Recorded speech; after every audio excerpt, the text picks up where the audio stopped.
Joey Buttafuoco's on the phone. Joey. Hey, man. Hey, so you're out of the slammer. That sucked, too. It's good that I'm out and I'm home, but that sucked. I thought that wife that you had was pretty hot. She is beautiful. She is. Thank you. Vanka's beautiful. Yes, she is. Yeah, I mean, I'm actually seeing pictures of her. She was hot, but then she dumped your ass when you were in jail, which... How that did hurts. that happen? That hurts. Well, no. She didn't dump my ass while I was in jail. She waited till I got out. Yeah. You mean you thought you had a marriage right up until the day you got out? Yeah, actually, she's a great girl. She really is, and it's just like, I guess she just told me she needed a change, but she wished she needed a change. What kind of change? What kind of change? She got a real man like you. And real man, yeah, just got out of the slammer. Do you think she ever gets afraid that, like, Amy Fisher go berserk again and shoot her in the face? I don't think so. I don't think that's going to happen. But not unless you order it. Who was that, Artie? Yeah. I didn't even know he was still on the show. That was Benji. Well, you don't get it in you don't get it in the joint. No, we don't get it in the joint. Joey, by the way, was most recently in prison because he had a few bullet casings in his house, and as a guy on parole, he's not allowed to have bullet casings in his house, and I guess the cops somehow ended up at his house and found bullet. Why were the cops at your house anyway? First of all, I've never been on parole. Oh, what are you on? I was on probation. Probation, okay. There you I had go. a 5-year run on probation. So after a year,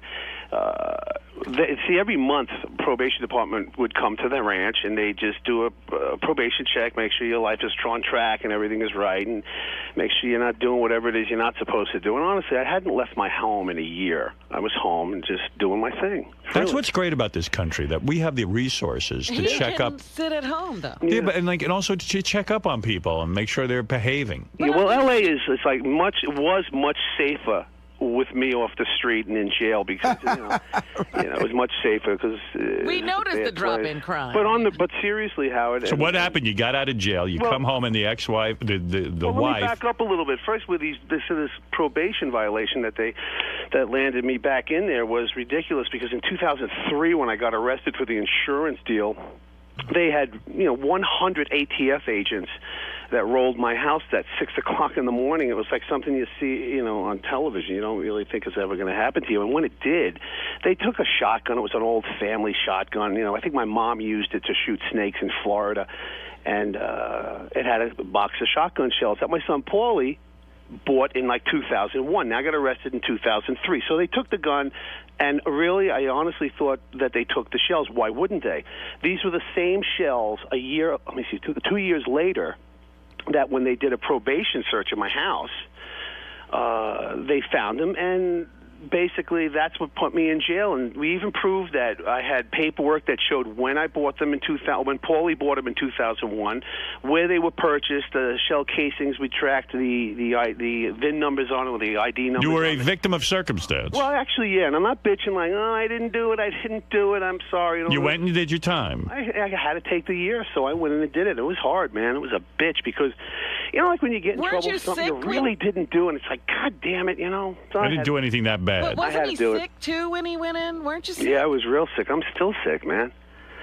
I'm down right now 50 pounds. Sick from what? What's the matter? Artie still with the show? Yeah. Actually, I wanted to say that a couple of months ago, I was in L.A. I did the Jimmy Kimmel show, and afterwards I hung out with your son, and he's a great guy. I actually had a blast with this kid. Yeah.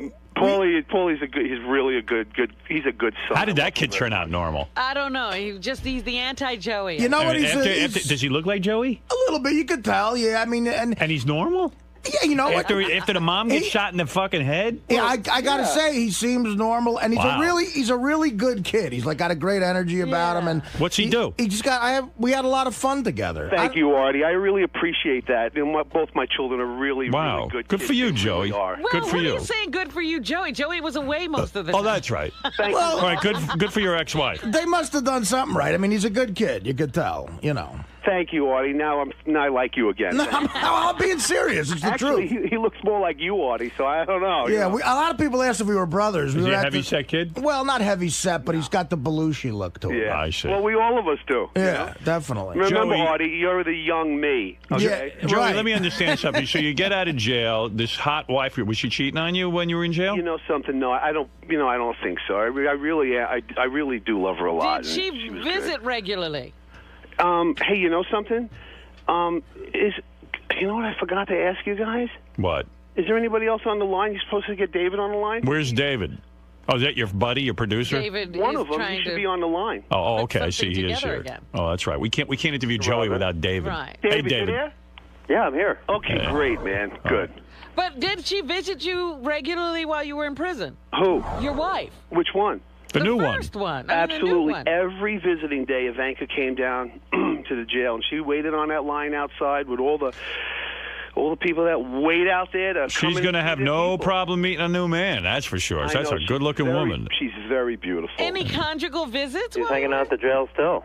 It's any conjugal visits, Yeah. Robin? Yeah, any conjugal No, it visits? was all no contact visits. Wow. It was all through the glass and on the phone. You were in prison. You weren't in jail, right? I was in jail, L.A. County, Men's Oh, Central. Great spot.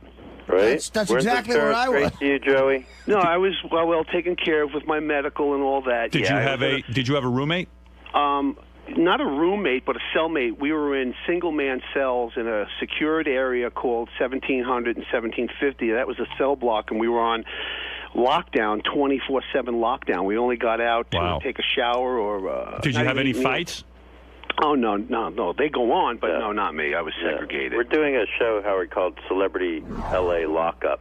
So the sheriff's department was very, very helpful in doing interviews with Entertainment Tonight and Insider with Joey and making his stay as safe and quick as possible. So, Joey, tell me the big answer here. So, Amy Fisher's getting a divorce, and you're obviously getting a divorce.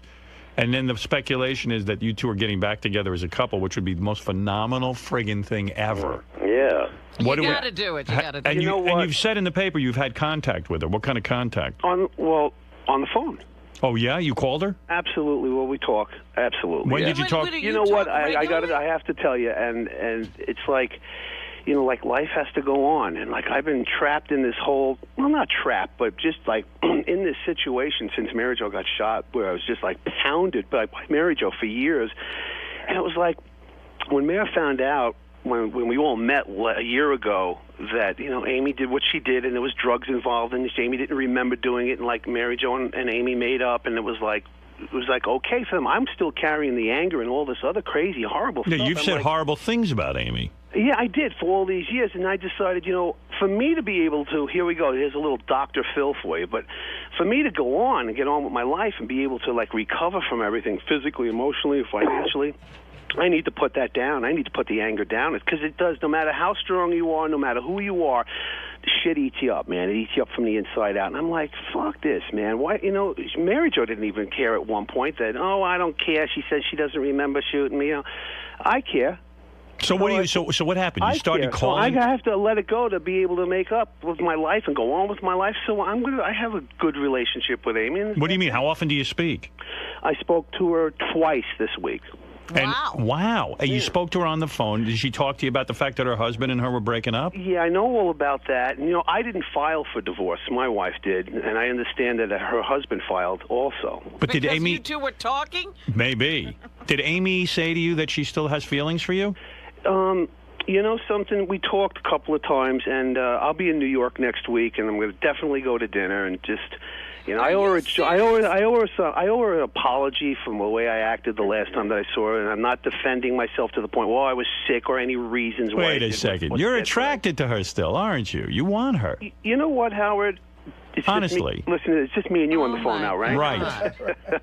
Go ahead. You know what? I'll be in town next week, and I'm going to hopefully we'll go to dinner. And I mean, you talk guys about had this good stuff. sex. You had a good time together. So it's not like you're totally repulsed by. I mean, aside from the fact that she pulled the shooting incident. Yeah, no, I'm not totally repulsed by her or Right. anything that she did. She may I got- interject did you for read a today in the moment paper? here? She just got big giant tit implants. Yes. Yeah, go ahead. Well, David. You know, all I wanted to say is these two have an opportunity where they can rekindle their relationship after 15 years. Wow, that would be the That biggest is the story ever. It was a Romeo and Juliet type of love affair with the gunshot, you know, that everybody heard. But Amy's shooting Mary Jo, going to jail, Joey going to jail. Can you imagine the ending of the story is Joey and Amy get back together? Yeah, Well, they isn't got to that do the perfect ending movies to over the again. tragedy? Hey, You know, Joey, that's- is there a temptation on your part? Is there a temptation on your part to get together with Amy Fisher just so that you get back in the news and there's a whole big opportunity here? You know, really, it has nothing to do with in the news. I could go outside, piss along the curb, and it's going to make news. I mean, which he does often, by the way. Which I try not to do because in L.A., I think you get like a year for that, so I don't want to do that. But yeah, I'm looking forward to seeing Amy when I get back. Nobody's. You think you'll fuck her? Honestly, you want to, don't you? Nobody's the same. You know, everybody changes as time goes by, and you know, she's not the same person she was, 10 years ago, 5 years ago. Nor is any of us. But they describe in the newspaper that her body is exceptional. She has a Playboy Playmate. In fact, they're saying she might even become a Playboy Playmate. That's right. Are you for sure? Yeah, we are. Oh my goodness. Will you be posing with her, David? Yeah, I will actually be posing nude. Because you say we are doing Playboy. Well, you know. Are you managing her as well? Yes. Amy's going to be in Playboy. And I'll be doing it with her. David, has this been orchestrated by you to get the more interest in these two? You know, you couldn't orchestrate this story. Either these two, timing is right. They're free finally. There's some opportunities. I think things have to be life-changing. Have you told Joey he better close the deal with Amy in order to make this thing happen? I don't have to. I mean, these two have chemistry together. What you're going to see over the next couple of weeks is kind of like a Truman Show, and we're going to chronicle some of it. Oh, it's a TV show. And I think it'll be fun. Wow. It's a TV show. Wow. Listen to Robin. Oh, entering on everybody. Stop it. Wherever it goes, it goes. It's going to be, it's going to be all right. Please. She's a professional yenta, She gets paid to be a cute yenta. Yeah. That's right. Yeah. Joey Boots wants to say hi to Joey Buttafuoco. Go ahead. Who does? Joey Boots. Joey Boots from Massapequa, Long Island, your hometown, Joey Buttafuoco. Hey, Joey, I want to tell you right now that you're the most disgusting, vile human being. I wish death on you. I hope you fucking die. You know what? To fucking do this, to try to stay famous, which is all, that's your agenda. Your agenda. Gorilla. Your agenda is to stay famous, man. So you're going to take the mother, you're going to go out with the girl. You're going to go out. Who is this No. You're trying to hook up. You're trying to hook this asshole. Just answer. It's Joey Boots, for Christ's sake. You're trying to hook up with the woman that shot the mother of your children. What about that, Joey? He's worked up, but what about that, Joey? How can you go out? Who was that guy? Joey Boots, for Christ's sake. He's Who the fuck is he? Joey Boots, you don't know? No, I don't know who He's he in the is. Whack Pack. It's that guy. Listen. Did he ever get through the 6th grade? Joey has a good point. He's saying, he is. how can you start having sex again with the woman who shot the mother of your children? You know what? I'm going to go have dinner. Yeah, I mean, maybe Joey Boots has sex on the table. Maybe some clams. We were thinking clams. I mean, your son is going to freak out, and so is your daughter, that you're having sex with Amy Fisher. Well, you know what, man? We thought some pasta, maybe. I don't know. Yeah, I have no idea, man. No, seriously, Joey. Come on. You got to think this through. This is a major thing. You think? Yeah, of course right, it is. Joey. Well, you know something? He is right. I'm heading back to New York in a little bit. Except my life's going in a different direction, whatever it is. You know, you're going to see these guys on the cover of People magazine. We're going to do Letterman. We're going to do Letterman. Well, how do the children feel about this buddying honestly, up with... If Mary Jo and Amy can sit down and not even hash it out, but talk out what they needed to talk out, and Mary Jo can forgive her, you know what? What's your tactic? What happened to Hello? Joey. He's gone. No. David, you there? Everybody else is making up and going on with their lives. You know, I'm entitled to do the same thing. Joey, what's the plan? You want to go to bed with her? I lost everybody. You there? Oh, our phones went dead. Yeah. Completely dead. You should see what's going on. Hey, Joey, you there? Everybody got disconnected. Hey, anybody here? Nobody can hear anybody. Wow, the whole... Maybe they'll call back. Let's listen in. Let's hear if anything else happens. We get some inside information. We got disconnected. Hello? I think he hung up. Hey, guys, the phone system just died. Yeah, we know the whole thing just crashed. We're checking on it. That would have been great if he just said something like, Amy, you can keep blowing me. What do you guys think? I'll go around the room. All right, first Fred. Is this just a huge publicity stunt orchestrated by David Krieff? Yeah, David Krieff is definitely behind the whole thing. And I really feel badly for Mary Jo. I mean, she's taken more shots on this as the phone being dialed up. I feel bad for her and for her kids. Joey, I think, is like totally lost. Robin, is this a publicity stunt? What's going on here? Yes, there's nothing going on. They're just doing this to get back in the press and to create another TV show. Artie, what do you say? It has to be. I agree with Robin. I mean, as low as a human being can go. I would hope he at least called Mary Jo and said, listen, this is going to be so embarrassing. The innuendos, the press, the tabloids are going to say we're together again and she shot you. Again, like Joey Boots made such a great point. The mother of his kids was shot by this woman. Absolutely. And I hope he at least said to Mary Jo, look, it's going to mean quick money. Do you mind if we do this? And I give you a cut or something. Right. What do you think the reality is? Do you think that Amy Fisher will start banging Joey again? Her husband was a Joey Buttafuoco lookalike. I don't think so. I really don't. Why wouldn't you think Amy Fisher would do that? The more interesting question is, would Joey, if given the opportunity, fuck her? Yes. But that's my point. Why would Artie not think that Amy would be open to it? Because I just think the whole thing is a contrived stunt. I really do. I understand that, but why would you say Amy Fisher's the one who won't be she's crazy. into it? Well, I don't know. Nuts. Well, she's older now. We're, as Joey said, we're not the same people. Oh, we can were you 5 grow years out ago. of nuttiness? Now, can you grow up shooting somebody in the head? I'm hoping you can. Artie thinks Amy might be normal. No, well, listen. She grew into I'd normal. fuck her. I'll fuck her. I look enough like Joey. I'll fuck her, too. I'll fuck her right now. that fucker. But While we're waiting. I don't know. I think Mary Jo, having met her a couple of times, I think she's got enough class in her to go.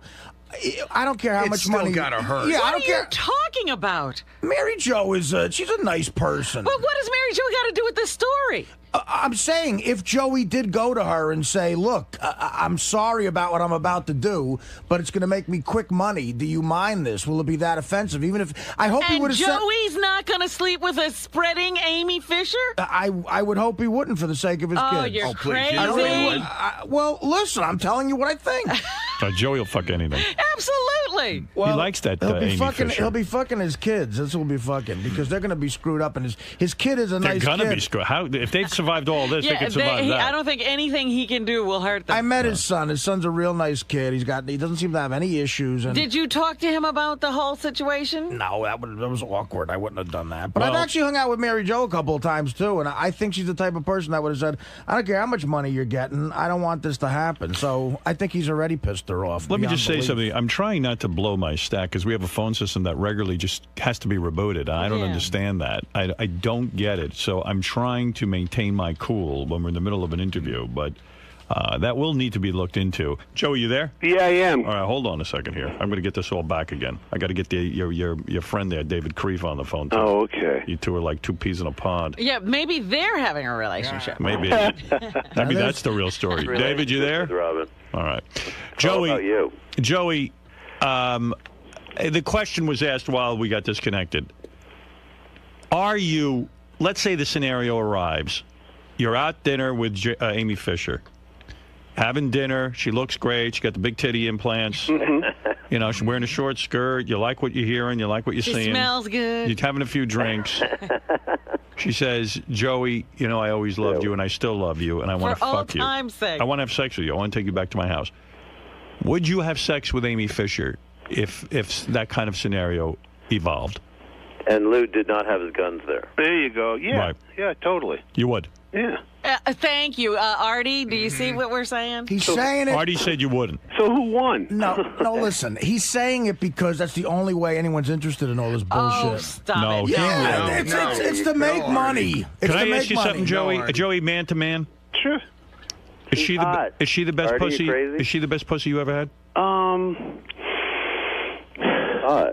You know something? It's no, but you know, it's that's a tough question. It really is. You've had a lot of experiences. Yeah, I mean, it's especially lately. But you know something? Right. Especially last night.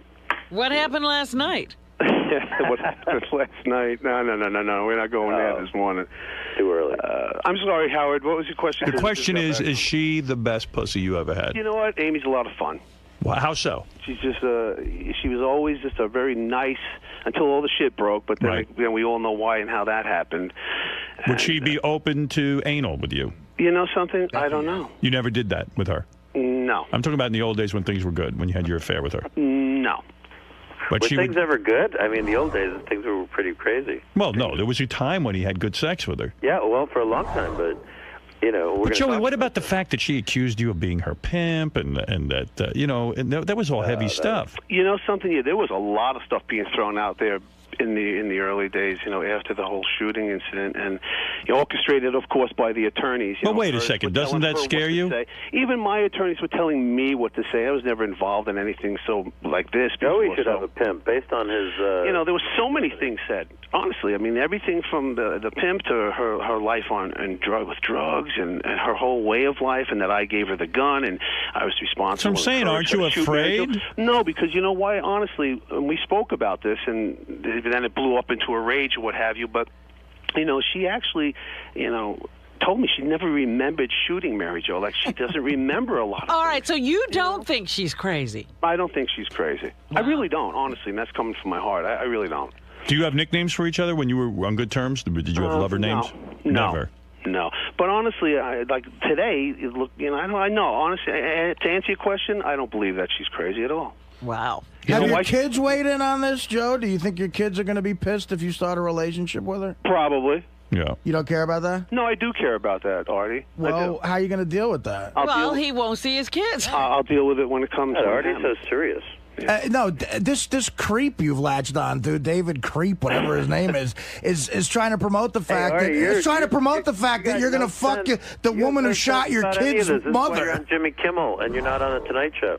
Huh? I'm not on the Tonight Show because Jay Leno's a fucking asshole. Right. He's not a Letterman. No matter what you say, Artie, I love you, man. You're not even funny, Artie. What? You're not even funny. Dude, you're a creep who's trying to latch on to Joey to try to get him, to try to promote, to try to get him. Right of your life, and Howard Stern. Without Howard Stern, you're nobody. Nobody gives a shit about you. Guess what, dude? I had a career before I was here, and I'll have a career in show business. Well after you're fucking dead from creepiness. You're not on my list. We got cut off again. David hung up. Yeah, David. I didn't hang up. I'm here. Still What did you hang up for Artie? No, dude, you're just a weaselly parasite creep who wants to try to get this guy to make money off promoting he might fuck this chick who almost murdered the mother of his kids. Good for you. You're a creep. You're a creep. You're the worst. I am not. I'm no creep. Wait a second. How did we get into this? I don't know. I was talking to Joey. I'm trying to get to the bottom. It just makes me sick when this guy's like, I go like, why would you fuck Joey? This guy's like, ugh, she's hot. The guy has no concept of love, caring, romance, nothing. His biggest claim to fame is to be with Howard Stern for the rest of his life. What's your claim to fame, douchebag? Why don't you fucking check What's wrong with being with Howard Stern? Yeah, what's wrong with being with Howard Stern? Is that a problem? But, you know, if you were funny, it would be better. Well, Howard, why am I on the show? Because you're funny. Right, yeah, okay. Sir, what's your claim to fame? Day, bro. All right, let's find out, though. One question I have. Yeah, I mean, aside from your feelings about David Krieff. Right. I met Joey's kids, and I feel bad for them. Yeah, that's his problem. He met a kid, and that's the end of it. Oh, he met a kid. He met Joey's kid. Yeah, I met a kid. Hey, can I tell you something? A kid who you don't give a fuck You about, don't right? know crap about this story. What? You really don't. And you're just talking out of your mouth. It means nothing. You don't know any facts. What don't I know about it, Dave? What don't I know about it? You don't know about the probation violation. You don't know why he went to jail. You don't understand why he's out of jail. You don't understand. What does that have to do with anything? What does that have to do with anything I'm saying? You talk like as if you know this stuff. You've done no research. You don't know anything. What don't I know about the Buttafuoco saga that you know? Howard Stern. That's what you know. What? Just be funny, man. That's what you get paid for. I'm not. No, I get paid to talk on the radio. And right now, there's a lot of people laughing at the fact that I'm pointing out that you're a fucking creep. Well, I think everyone already listens to you every day and knows that about you. I only show up once in a while. You're a parasite leech. Well, you guys obviously... you have some previous history maybe that we don't know I about. never met David Krieff. I mean, David... Let me tell you, I'm in the comedy business. I'm working on huge films. Howard knows about it. Nobody knows who the fuck you are. Yeah, no, David actually does have a... You evidently do. He does do some film work. What are you doing? What are you working on? What are you working on, David? Right now I'm doing a wonderful project with Susan Lucci. It's a Sopranos... Sounds funny. Where she's the lead. She is the Sopranos lead. It's called Mafia Wives, the Antoinette Giancana story. It's a sequel to Mafia Princess that was on 15 years ago. That sounds hilarious. Everyone's been waiting for a sequel to that one. Well, once again, David, tell him That's as anticipated as Jaws 2 was. David, tell him about your previous work. Yeah. David. Hello. Hello? Are we gone again? Where's David? Joey, you there? Again with the phones. Motherfuckers. Hello? Cocksucker. Howard, they're still there. Will says Joey's still there. You didn't put him on hold, did you? No, I didn't touch a thing. You didn't touch anything? Joey, you there? We had can't to call talk to Joey them. back because his phone got disconnected. Well, then where's David? Where's David? David, you there? What the hell is going on today? He and Artie were bonding. You guys were really going at it. Getting along well. I don't know. Something. But he's on the right track, by the way. I can give you a fucking list of who he's booked as guests on the show. Well, wait a second. I'm trying to find out if Joey Buttafuoco is really hooking up with Amy Fisher. Don't we want to know that? I say yes. Well, he I don't just- How are we He going told to you find that yes. out, though? I think what Artie is pointing out is we can't find that out. This is crazy if he gets back with 'Cause her. it's- I think if he If it's- does it, they'll both tell us. If it's just for the TV show, it's not real. I don't know what's going on. All hell's breaking loose. I mean, are they going to film them? I like hearing Artie yelling. People. Yeah, Joey will but be on in 2 seconds, Howard. are they going to film them having sex, though? What are we going? Where are we going here? I don't know anything about love. David will film that. Joey, what's going on today? Oh, I'm back on. Okay, cool, man. This phone keeps getting fucked up on you guys. What's up with I that? think at this time it was you. No, it was all your. I'm going to hang up. Right? Come on. Hey, you know, Artie, no matter what, I think you're hilarious, and we always had fun, and so that's all Joe, I can this tell ain't about that. you. It's about the kid that I met. That's your kid, who's a nice kid, who I Yeah. think you're going to hurt by this. Yeah, well, Paul, he's not a kid. He's 27. You know, he makes his own choices and decisions. Hello? in his own life. Jeez. I'm gonna. What is going on? And David's on there. Wait, David, you there? Yeah. Hey, we keep losing Joey. Did your phone disconnect? My phone has get disconnected 3 times. So it's got to be us then. Yeah. I mean, I haven't hung up because of Artie. Trust me that. No, Right. we know, sir. Yeah, we don't know. We're having trouble, and I just lost Joey Your again. layer of sleaze is way stronger than that. Listen, pal. Maybe you and I will meet. There he's Oh, gone. he's gone. He can't even make his threat or his offer of a fuck duel. me with this phone system. Well, you are. I'm fucked. I'm getting pissed now. That was getting to be fun. I wanted his threat on tape. Yeah. Well, you got half a threat. If anybody's worried about XM and Sirius merging, I think it's necessary because we can't afford a phone system. Do you want to meet? We're, yeah, it's a. Let me tell you something. I'll tell you what I'm going to do to you. It might have been divine intervention for that guy, because if we ever met, he might have an Adirondack coming out of his ass. He doesn't like you, I'll tell you that. Wow. I don't like him either. All right, here's Joey. Hey, Joey, this is crazy. Yeah, man, we keep getting cut off, but it's on your end because Yeah, it is. We must have a time limit or something. It's Yeah. definitely our fault. You know at what it this is? point. We have one of those old pay phones. there you go. If you don't put the quarters in, you lose everybody. The operator needs more See, money. God Artie's- doesn't want this promoted. Artie's really worked up. Yeah, Artie's pissed off. I'm getting that feeling for the little bit that I can hear because I keep getting cut off. But Artie, it's like, you know, you hung with Mary Jo at the last show, right? Out here in L.A. I've met her a couple of times, sure. He and is right, Joey, though. If you bang Amy Fisher, Yeah. it's going to fuck your kids up real bad. Right. Well, the thing is, it sounds like Artie's more concerned than Joey is. I don't think that's a good thing. Who gives a shit about me? Listen, you know, who gives a shit about me? But you No, should no, no, give a I shit. mean You should give a about shit about your yourself, kids. because your kids probably give a shit about you. So you should Mother give a doesn't give 2 shits out about you. You can rip my fucking chest out. At this point in time, she doesn't give a flying fuck. Who's about this? me. Who? Mary Jo. But what about your kids? You know something? I love my kids. My kids love me. It's like, you know, I don't know what else to You tell don't you think about that. this would hurt them? You know something? I'd probably have to sit down with them, talk to them.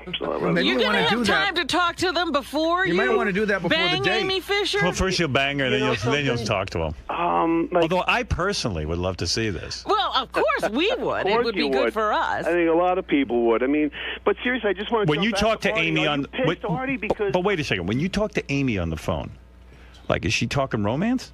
we talk about a lot of things. Yeah, Have you had phone sex? No. But what, like, does she ever say, I did love sleeping with you, Joey. You were so great in bed. You're such a man. Well, you know what? She did tell me that she loved me very much back in the day and now. So it's like, I don't think I'm responsible for her breakup with her husband or anything like that. I would hope not. But I think she's just looking for a change and move in a different direction. Right, she's vulnerable Is it merely now. a coincidence that the two of you are getting divorced at the same time? You want to know something? I didn't know this was happening on my end. This has happened like when I got out. I see. So I didn't know what was going on.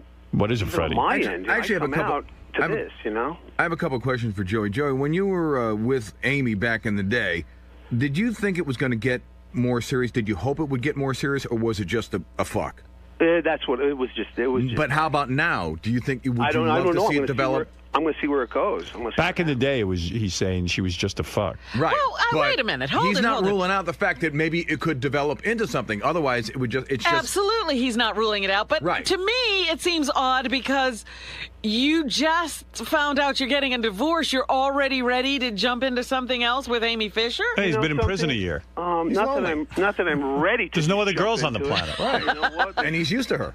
By the way, Joey, have you had sex since you got out of prison then? Yes. You have? Yeah. Oh, wait, David's back on the phone. They can't talk about it. Artie, David's back on the phone. He was in the middle of threatening you. We're sorry about the phones. What was the threat, David? Get to the get part right where you're back. going to shoot him. Continue your threat, Dave. What was the threat? I don't know. You were saying, do you want to meet? Hey, buddy, if I ever get... maybe he wants me Artie, to be in the next Mafia Princess movie. Listen, Maybe it's all I a can tell you business is this. meeting. Go crazy. I have heard that you have sparks of genius. I just haven't seen it today, that's all. All right, dude. You know what? I said my piece. As a matter of fact, this little argument's probably going to get you more press because you're on Howard's show than anything. Listen, I'm not here to get press from me. I'm excited about Amy and Joey and their... That is exciting. That's what I'm here David is very excited about Amy and Joey and Mary Jo. He's been excited about them for David, a long why time. are you excited? Amy, Mary Jo, and Joey together, they said that would never happen.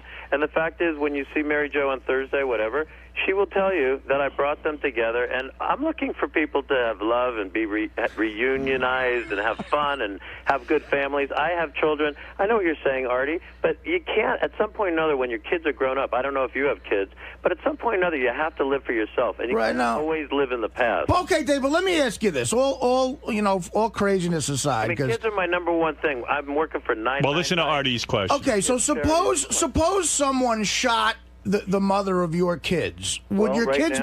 Well, suppose in the past it happened. Would your kids be upset if you were dating them publicly? Well, listen, I'm telling you right now, people change, and I don't know what was there 15 years ago. I wasn't part of Mary Jo and Joey's relationship. I don't know what caused it. I don't know if there were drugs and alcohol. 85% of all crimes have something to do with drugs and alcohol. Right. We'll say that. Well, I know something about that, but So my feeling is, and believe me, I know something about this too, and I work for the sheriff's office. They're wonderful people. Sheriff Lee Bach is the finest man I've ever met. He's going to be governor of the state of California. We work for charities called 999 for Kids. And do you think you could hook up OJ and Nicole's sister? Nice. Yeah. What about that? OJ was in the same cell that Joey was in, by the way. Is that right? And we went in there, and the reality is, what we're trying to do is show there is a lot of crap that can happen because of alcohol and drugs. I think if you stay away from alcohol and drugs, there's less than a 15% chance that there's going to be a shooting. Let's see what the fans have to say. I can't argue with that. Stephen in Cleveland, you're on the air. Thanks for taking my call, Howard. I other than the shooting, I mean, this was just nothing more than an affair. But, man, Joe, you got to look at this thing like, what it's going to do to the relationship you have with your kids. I mean, this guy's nothing more than a parasite trying to make a buck. Artie, you hit it right on the head on the... I think Artie's changing his mind because, Artie, I think you realize if people are in love, anything can happen. You can have cancer. You can be an alcoholic. You can be a drug addict. I'm not saying anything that's too far away from any family in the world. Why doesn't everybody deserve a second chance? Well, so let them have love on their own, buddy. I mean, why do you... Yeah, why do you have to hook them up? What is your interest in it? Yeah. What's your love connection? Why are you the love connection? I'm doing a project coming up with with many talent that are superlative talents. The fact that Joey and Amy are this item that they are is not my doing.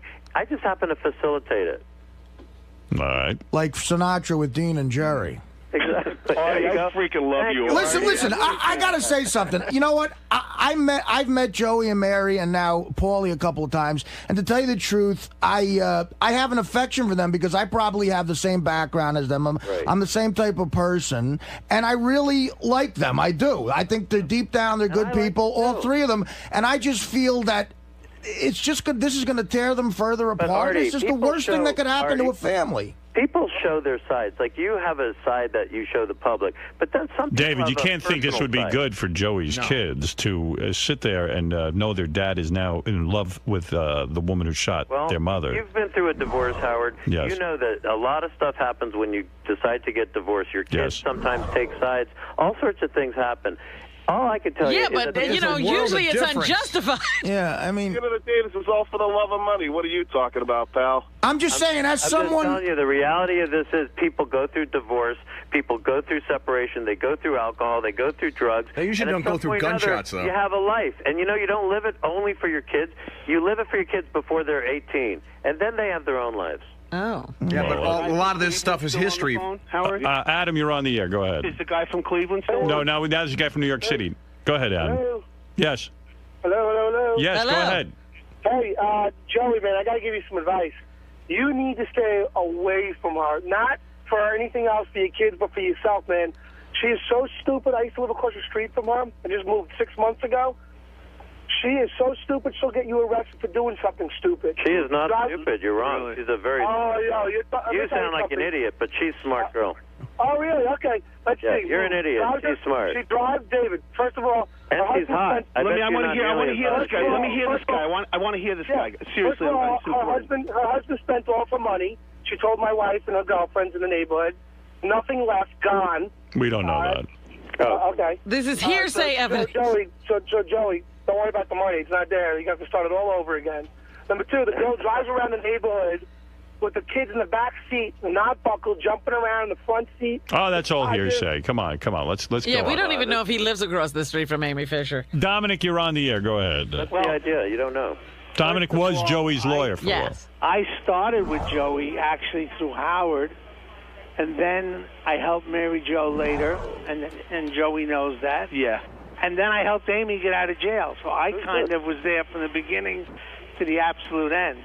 Okay. And I understand Howard and Robin's attitude, but what I don't understand is why you would make the comments you make about Artie, who's the best guy in the world. I love Artie. You're talking to me, Dominic, or somebody else? Krieff, whatever. Oh, no. Krieff. Well, I love Artie, man. I've seen him. I don't know Artie. I think he's got sparks of brilliance. All I'm saying is it sounds to me like this issue is sensitive, and I don't know why. I don't know Artie. All I can tell you is there was alcohol and drugs involved 15 years ago. There's not anymore, and if there's not, then at least people can think clearly. That's all I can say. Alcohol and drugs by who? By Amy and I think Joey was probably... No. Joey never did drugs, and I read every probation report. I was totally clean. Absolutely. Totally clean when all that went down. I got clean in 1988 all from it takes everything. is one person to be alcoholic. If you can make money with this, that's up to you. But I think Artie's point and everyone else's point is true, and that may be something Joey accepts. But if these kids came out of this okay, I say that's an act of God almost, because they went through hell. I was there. Do you think things will change when they're 25, that Joey makes a decision like this to do anything in his life? I don't know. I don't know. They hate Ivanka, his current wife. They have given her such a hard time. They've never accepted her. It doesn't matter if it's Amy Fisher, Ivanka, whoever it is. Their family is never going to accept anyone as the mother. Wow. Mary Jo. Hey, Dominic? This is almost like Dominic, a movie that you wouldn't believe the script. Hey, man, I got to tell you, and anybody who's listening to this, Dominic and I have always said this. You are very rare. You are, and I've been through attorneys and met with them, and I got to tell you something. You have never lied to me, Dominic. You have never misled me. You will help me make decisions to go on and make the right decisions. And I got to tell you, man, you never lied to me. You never told me this. Honest to God, you were great for me, and you helped me recover for this. This is now part of my recovery. Okay. Still 15 years later. I don't know how this is going to come out. I don't know. If Amy calls me, I'll give her a free divorce. And when Mary Jo called me, and forget why, you know who paid for it, and that was my... Right.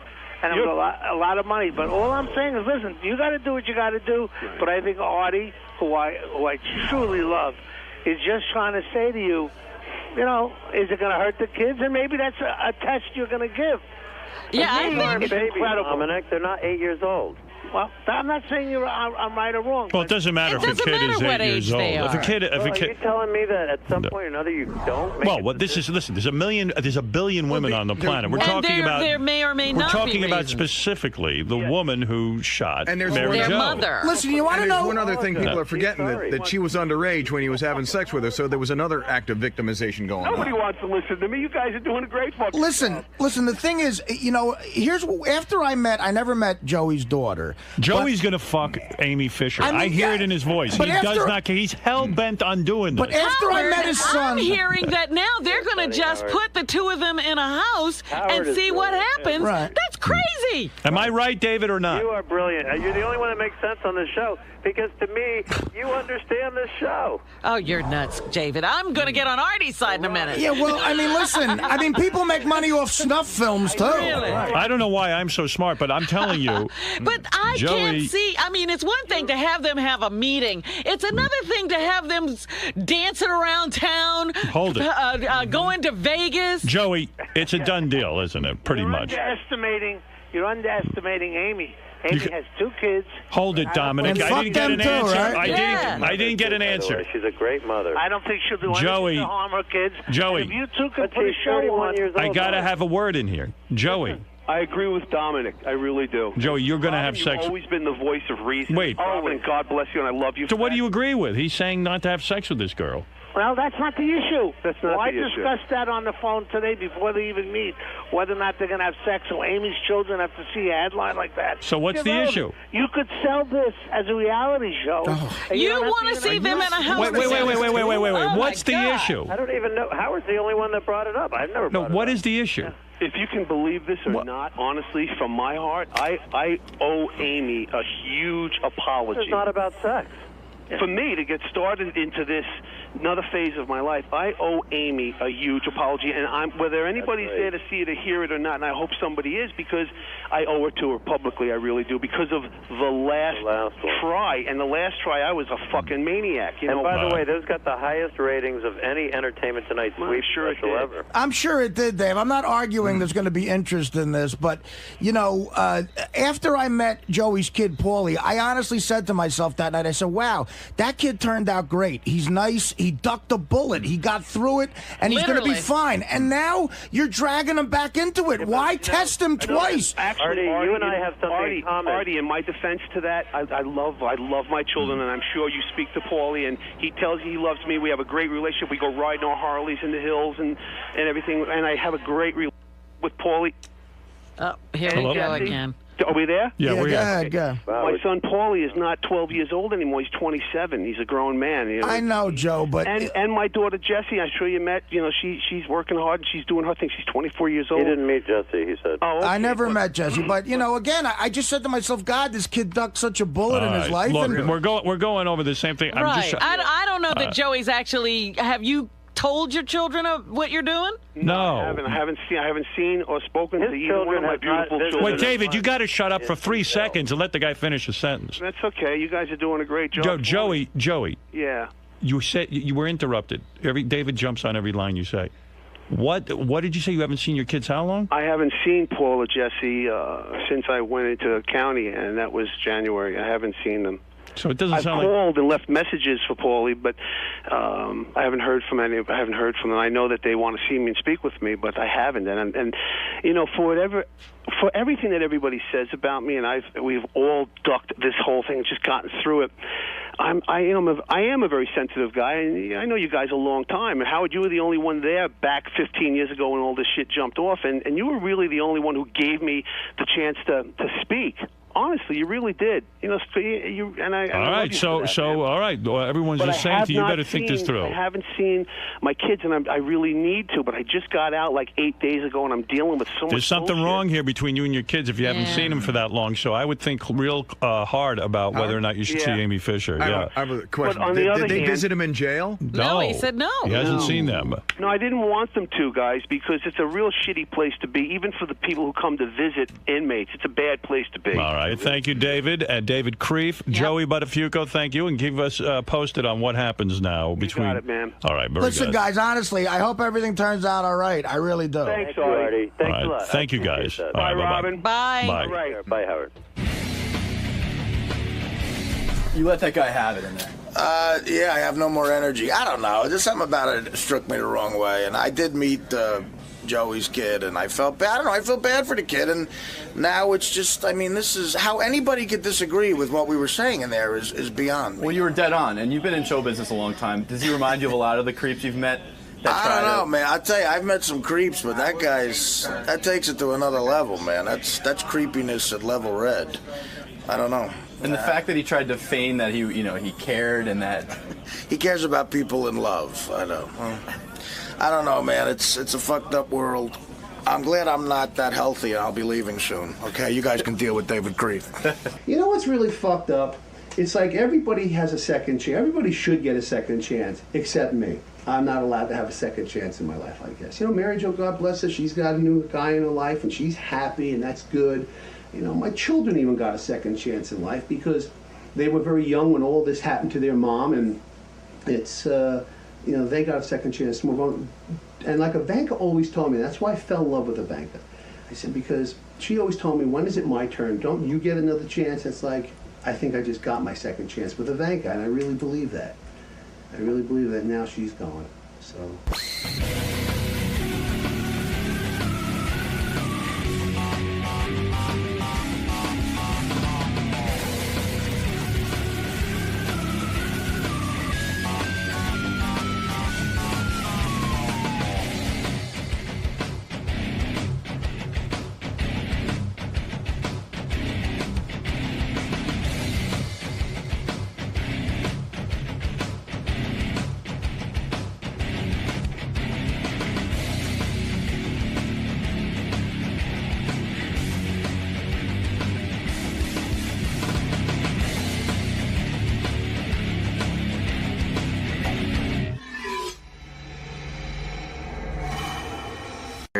Lady in the water, and God knows what's going to happen, and I already regret it.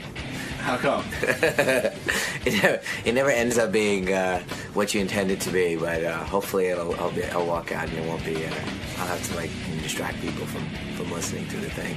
And you're usually a pretty good sport with Howard. He likes to joke around with you a lot, likes to poke fun at you. We'll see. We'll see what happens. Now he's unrestricted, though. You think it might get worse in there? I have no doubt. No doubt.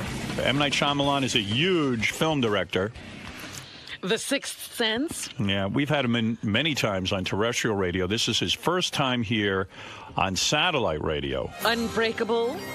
Yeah, I'll go through the whole resume. Hey, M. Hey, Night. Or M. Night. Do we call him M? I just said hi, M. I don't know what to say. Hey. Night. It's been so long since I spoke to you. I forgot if it's M or Night. It's Night.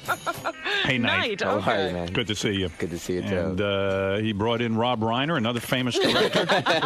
How are you, Rob? Doing very well. Yeah, love your films, too. You're not Rob Reiner, are you? No. Who are you? This is my brother-in-law, Bill. Oh, that's your brother-in-law? Yeah, I was in for the premiere last night. I thought you were married to an Indian chick. Yeah, my sister. He's married. Oh, he married your my sister. He married an Indian, too. Yeah. Oh, you married an Indian, Yeah, too? I did. Well, that's hot. Nothing wrong with that. Yeah, your brother-in-law's a big famous guy now, huh? He is. But you never expected that. Your family didn't Actually arrange did. that marriage, did That's they? right. No. No, Hey, they Night. didn't arrange that one. Congratulations, you have yet another new movie out. Thanks. I was reading about this. This is a crazy story. You still living in Philadelphia? I am. Don't you think you're getting pigeoned? Like, you probably should be living in Los Angeles at this point, but now it's almost like a thing that you live in Philadelphia. You won't live there, huh? Yeah. Is that going on, sort of? No, I'm really pretty comfortable over there. Why wouldn't you? Wouldn't it be easier to get movies done? There's a writing community out there. There are creative people you should probably be talking to about films. Like, in a way, aren't you sort of sequestering yourself in Philadelphia? Well, not for the creative reasons. I mean, in the end, I write the stuff and all that stuff. But you don't want to work with anybody else. No, it's not that. I think that there is a drawback there that they don't.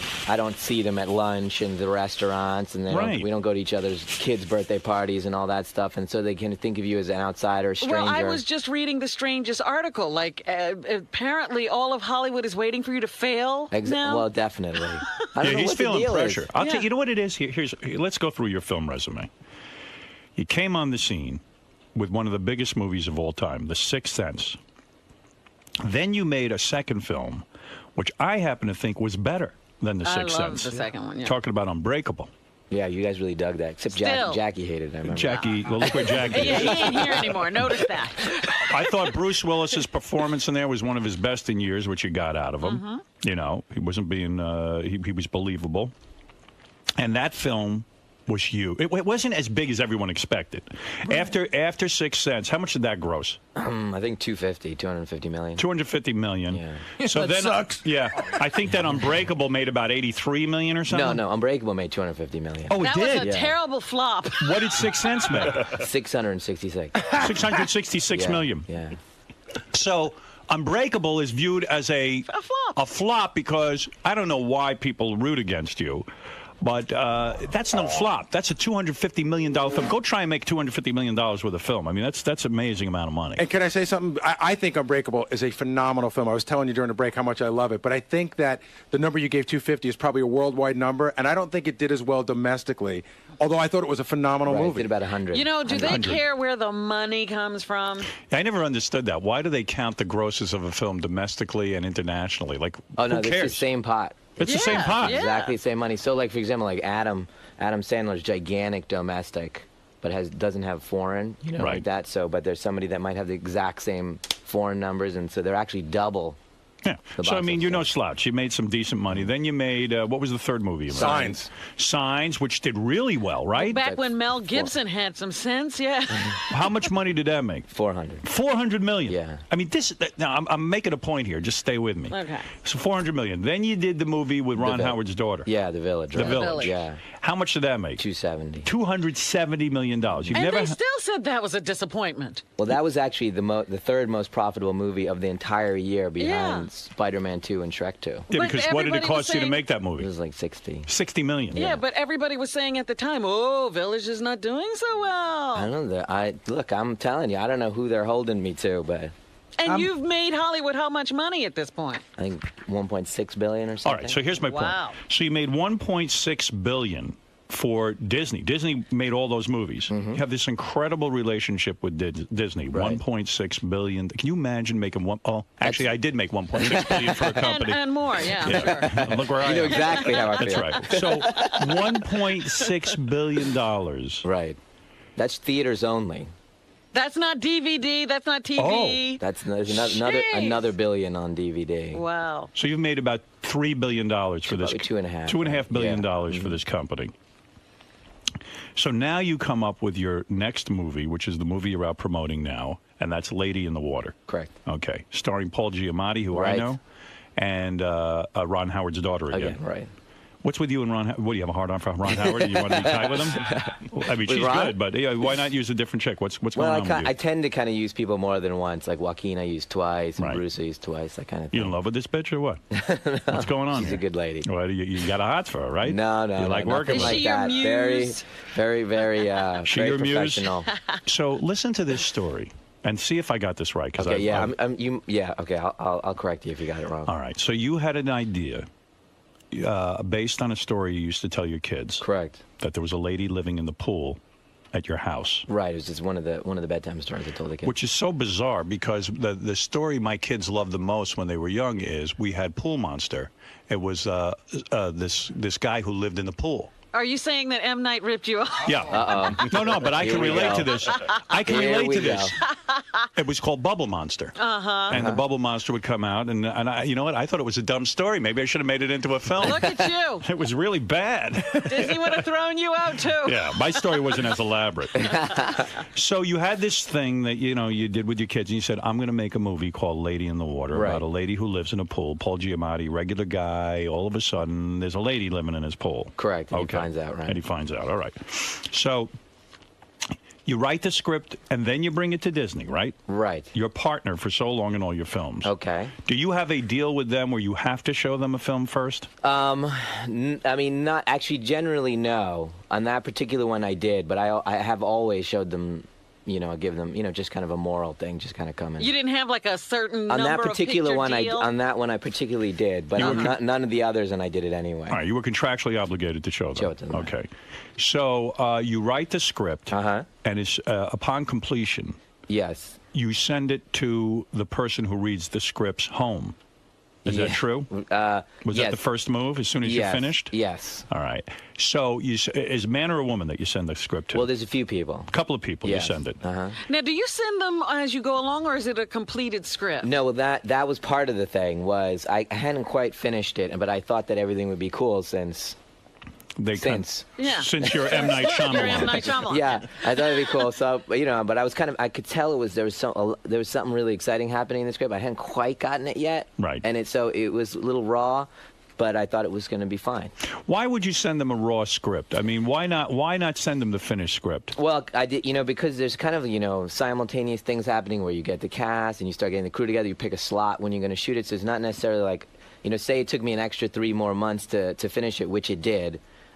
That time we could be spending setting it up, and rather than doing it linearly, we could be a little bit more efficient with it. So it was just that kind of, hey, we're all going to make this, so let's just. For future film writers out there, is it a mistake to send a raw script to anybody? Absolutely. Now you've learned that. Absolutely. Okay. Well, yeah. I mean, the thing was, I think that I didn't realize at the time, that you have to just always just finish it. People don't have the vision to just to see the frame of the house and say it's going to be great. A lot of people can't. Even the people that do it for a living. That's right. Sometimes people don't have vision. Okay. You just finish it. So you send it. Now you started to become upset because when you sent the script over, one of the women who's supposed to read it wouldn't even read it. Okay, well, now you're starting to reference a book that was written about me, okay. a reporter's version of what happened to me over the last year and a half. You're saying that book is not true? Not that it's not true. It's his take on the events that happened. But wasn't it true that what you felt was they came to you, you had a meeting with Disney. That's correct. And Disney said to you, we don't like the film. They didn't. What they said was, it's real strange, and it is. And they didn't really understand where I was going with it.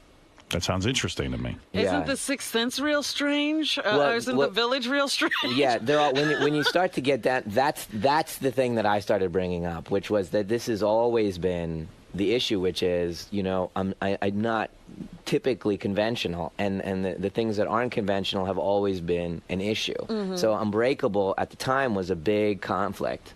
So when you wrote the film, and now you have a meeting with Disney, Disney said, we don't think the film is ready to go, and we don't want to put money into this thing. No, actually, and you left the meeting and cried. Well, what actually happened was, I have a final cut and all those things, and I just never ever want to use that power, because it's if you're pulling the gun on somebody, then. You like to be collaborative. By final cut, you want to be supported. You could override the studio's feelings on any film, on anything, but you like to be a team player. Yeah, I mean, it's not, I'm not in that place where I don't want to, I won't do a good job. I just won't do a good job. So when it was playing out like that, and I just realized that they had, just didn't see it. Or the thing, I guess the way I interpreted it, and it's just my interpretation, was the things in the movies, the 4 movies previous, that were unusual and unorthodox were the things that were, God, if you just didn't do that, we would have made another $100 million, or we would have made $1 billion. If you just had Bruce and Sam fight it out in Unbreakable, you would have just had this. If you blew up the village and the kids got free in the village, you would have made another 100. These are conversations I've had over and over and over. Yes, I'm aware of that. Yeah, I'm aware of it, but that's not how I felt. I wanted Unbreakable to be this somber thing. I wanted it to be a nightmare at the end. I wanted the village, the village. Yeah, I wanted to root for the adults. I didn't choose the kids. I chose the adults. I sided with them. These are all, I totally understand, compromising. These to the are box your office. decisions because you're an artist. Yes, you want the film to do well commercially. And I wouldn't be irresponsible, and I haven't been. You have proven yourself over the course of these films. You've made $2.5 billion for the Disney studios, and here they were yet challenging you again, and it hurt.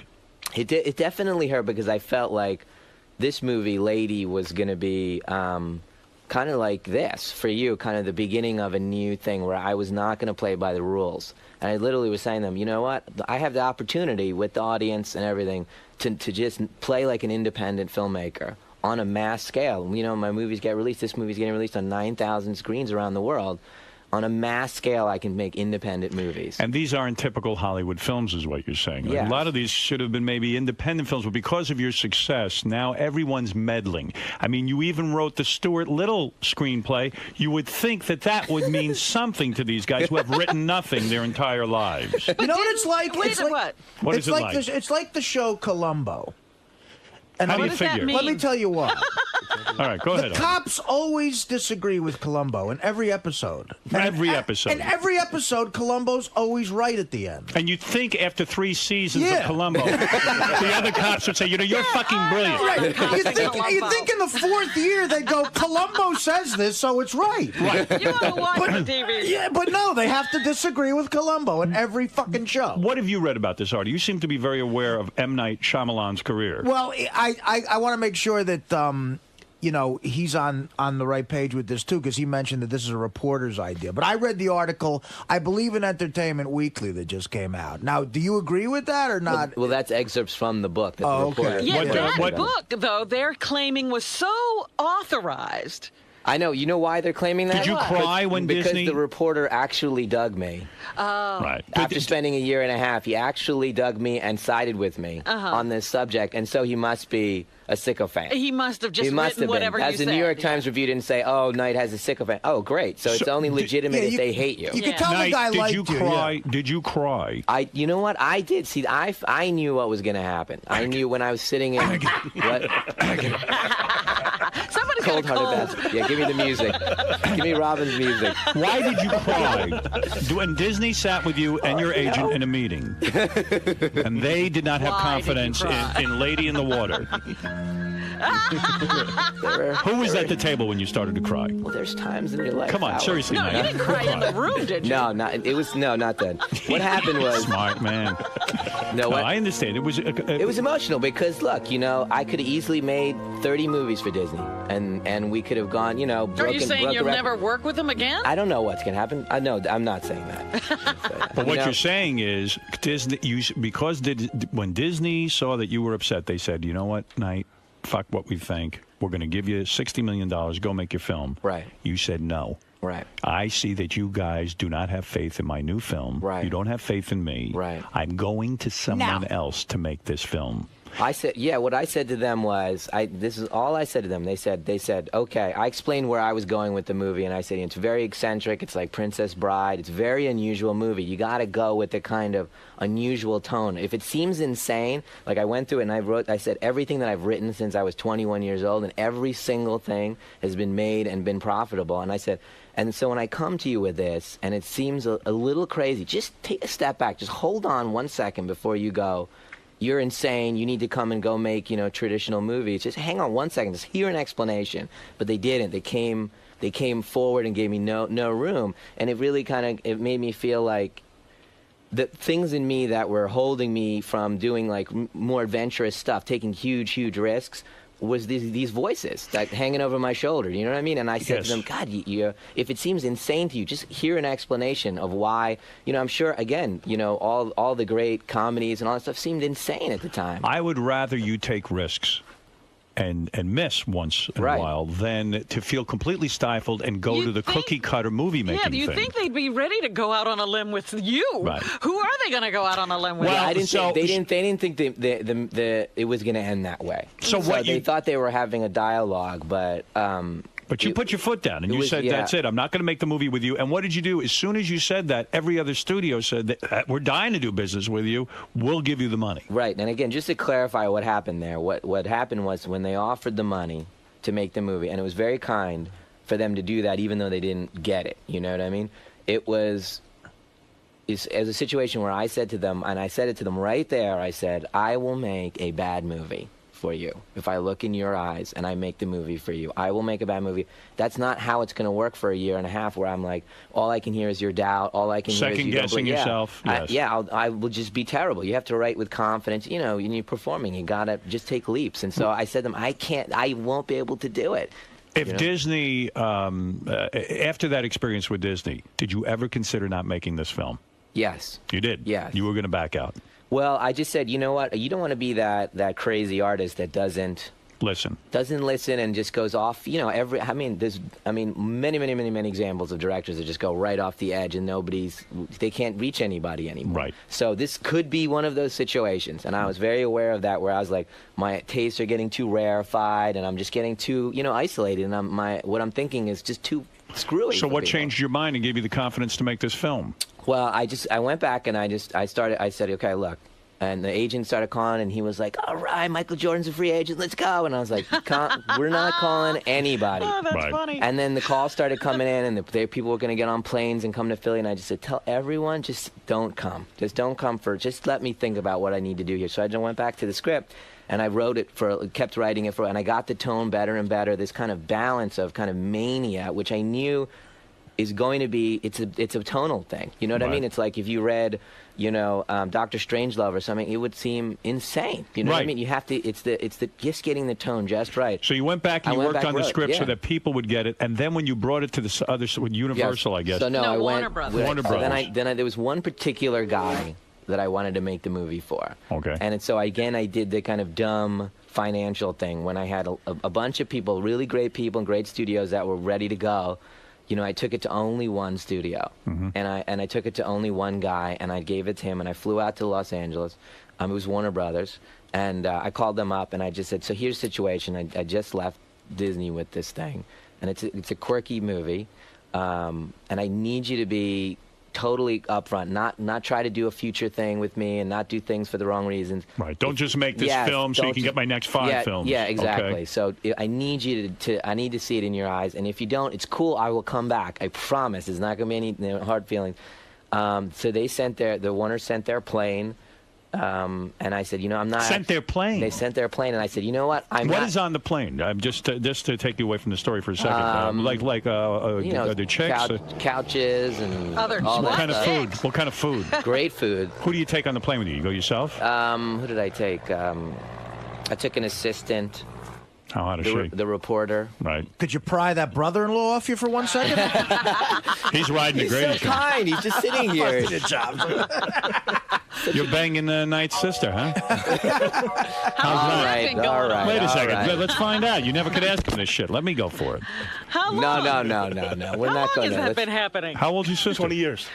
20 years you've been banging Knight's? Oh, my God. So have you figured out how to get money out of Knight? What do you do for a living? I'm a CEO of a software company. CEO of a software. So you got your own money. Yeah. Have you ever asked Knight for some money? Has he ever given you any money? We're free with stuff. Whoa. What does that mean?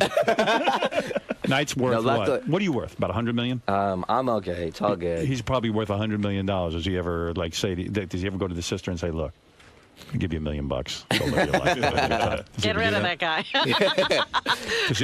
Have you ever received any kind of cash from him? We have our own cash. You have your own cash, so there's nothing like that. Although if I asked, he'd give it to me. Definitely. You really? Definitely. This guy, when I was 14 and I'd write scripts and give it to him, he would type them into the computer and at his work. Spell check them. Spell check them. I mean, this was tedious stuff. If I was you, I'd sue Knight and couldn't claim ownership of some of the material. Just wait until this one hits. You're going to have kids that look like Stuart Little, that look like Rob Reiner and M. Night Shyamalan. They'd be like a super director. Shyamalan. Where did that come from? Shyamalan. You're a big fan, aren't you? All right. Shyamalan. Well, your parents are very traditional. Were they pissed that your sister married a white guy? Well, there's kind of an interesting thing that happens in the Indian culture, which is, don't marry a white person, don't marry a white, and then you marry it, then they worship them because they actually have like white worship kind of thing going on. Oh, is that what happens? Yeah. That's why they don't come in the house. To do it. And then they come in the house, sit right here. Really? Yeah, they're treated like kings. Because in the end, they're fair. So that's sort of like me and Beth. Her mother hung up the phone when she heard she was went to church and started praying to Jesus. Now she comes over and seems to adore me. She's all right with it. She's very nice to me. I don't know. She got over it after a year. So wait a second. You get on this plane. Yeah. You got to have great food on a private jet. No, it was amazing, and the people. I mean, do you order whatever you want? Do they call you and say, we're sending the plane, what do you want on it? They do. Yeah. They do, but I kind of said whatever. Really? Look yeah. at you. But I actually told them, and I I'd said, be like, what the fuck? Are you kidding me? Give me some goddamn shrimp. No, you know what? M. Night is like, I don't know. They won't be able to handle the Indian food. I would have ordered every Indian delicacy if I was you. I mean it. I want curried everything. Curry everything. We actually did that once on a private. I got Indian food. It's not a great idea. It's not good on a plane. It's not good on a private thing. The pilot actually got it like on his back. He went back, because. I want this jet to stink. When you go to Warner Brothers, right? So do they roll out the red carpet? Now they smell. They might have an M. Night Shyamalan. They rolled out everything. They rolled out everything. What does it mean to roll out everything? I mean, they had a plane park. But do they carry you in? Your feet don't I hit told the them, ground? I said, I may take your plane, and this may not work out. Right. And I may come back, we may talk about the movie, and I may say, you know what, not this one, and then I'm going to, I said, let me just fly my own thing, and they said, no, we totally understand. They flew you out. They flew me out just on a hypothetical. Where do they put you up? They put you up at the best hotel? Yeah, Bel Air. Bel Air, all expenses paid. Yeah. Unbelievable. Got a bungalow? Bungalow, Got your own bungalow at the Bel Air. Pool, whole thing. Yeah, well, I don't really go in. No hookers, though. No. It's my brother-in-law here. Do you ask for illegal things or weed, anything? Acid? No. Nothing. Nothing. Man, just send over all the weed you can. I want the plane packed with weed. Give me a big bag of weed. I want curry and crystal meth. Now. So you you meet with them, and they say, we love this film. Yeah, well, what happened was we talked, me and the chairman of the studio, we talked. And who's the chairman of Warner? Alan Horn. Alan Horn. Yeah. All right, go ahead. Jew? I don't know. Sounds like a shortened name. Horn. Did he have horns? Did he have actual horns? No. He's actually like the most genuine guy, and that's why I went. So he's not all Jewy. Short for Alan Hornberg Steenwitz. He seems to have feelings. For a head of a studio, you're not that Jewy. I appreciate that. I might want to do business with you. You're almost like a regular white guy. But what I got from him, when I Yes. sat down with him, what I got from him was a genuine conversation where he was saying, this is the stuff that's gonna be tricky, and I'm like, I totally get it. And he said, and then story stuff that he didn't quite get, he would say this, and I said, yeah, no, I totally get that, and those are good points. And then I said, well, what do you think? And he just looked up and he loved it. Let's do this. So let's do it. And again, it wasn't the same screenplay. Right. So that was a little this unfair. wasn't what Disney saw. No, it was a better, clearly a better version. And he gave you a $75 million budget. Right. Which is a better budget. Yeah, better budget. Disney, I'm sure we would have gotten the right budget. Now, wouldn't it be great if this film was a huge hit, not only for you personally, but to say fuck you to Disney and to say, you know what? I was right, you were wrong. No, you know what, scumbags? Well, you know what? That's what the entire media has made it out to be. You know what I mean? But what if it isn't a hit? Will you think they'll laugh at you? Well, you know what? The thing is, will you be able to handle it? You know, like Are how you you came cry? here. No. All right, well, go ahead. Here's the thing. You know how you come. Lady in the Water ain't a hit. Go ahead. You're saying. But isn't there a cynical part of you, though, that still says, look, this guy's bullshitting me, he hates the movie, he just wants to do business with me? Do you have that part of you that thinks that, or you really believe the guy loved it and gets your whole creative vision and stuff? No, I have a fairly good meter for that. Right. Be able to tell when... executive bullshit? Yeah, when why they're doing something. Right. Yeah, when they're stroking and stuff. You got to be careful about that. Bottom line, you made your movie, and you got your budget, and you went to work for guys who believed in you. It sounds good. I mean, but there is a lot of pressure. There's been a lot of promotion. It seems like you're getting a lot of support. Oh, it's been fantastic over there. You know what? Why do you think everyone is rooting against you? Do you think it's maybe an ethnic thing because you're Indian? I don't know. Or you live in Philly? What is it? I think a little bit of it is Which one, Philly or Indian? The suspicion, I think. You know, suspicion. You know, it's not an unusual. It's not an no. It's not. I think it's not an unusual pattern because when I was Spielberg had it. He had Jaws, and then for the next 10 years was bash. I think it's like whenever you see somebody successful independently, you want to see them brought down. Yeah. Sometimes. Why is that? What is that about human nature? I don't know. I have the feeling, and I didn't always have this feeling. I was more on the side of let's watch the guy fail.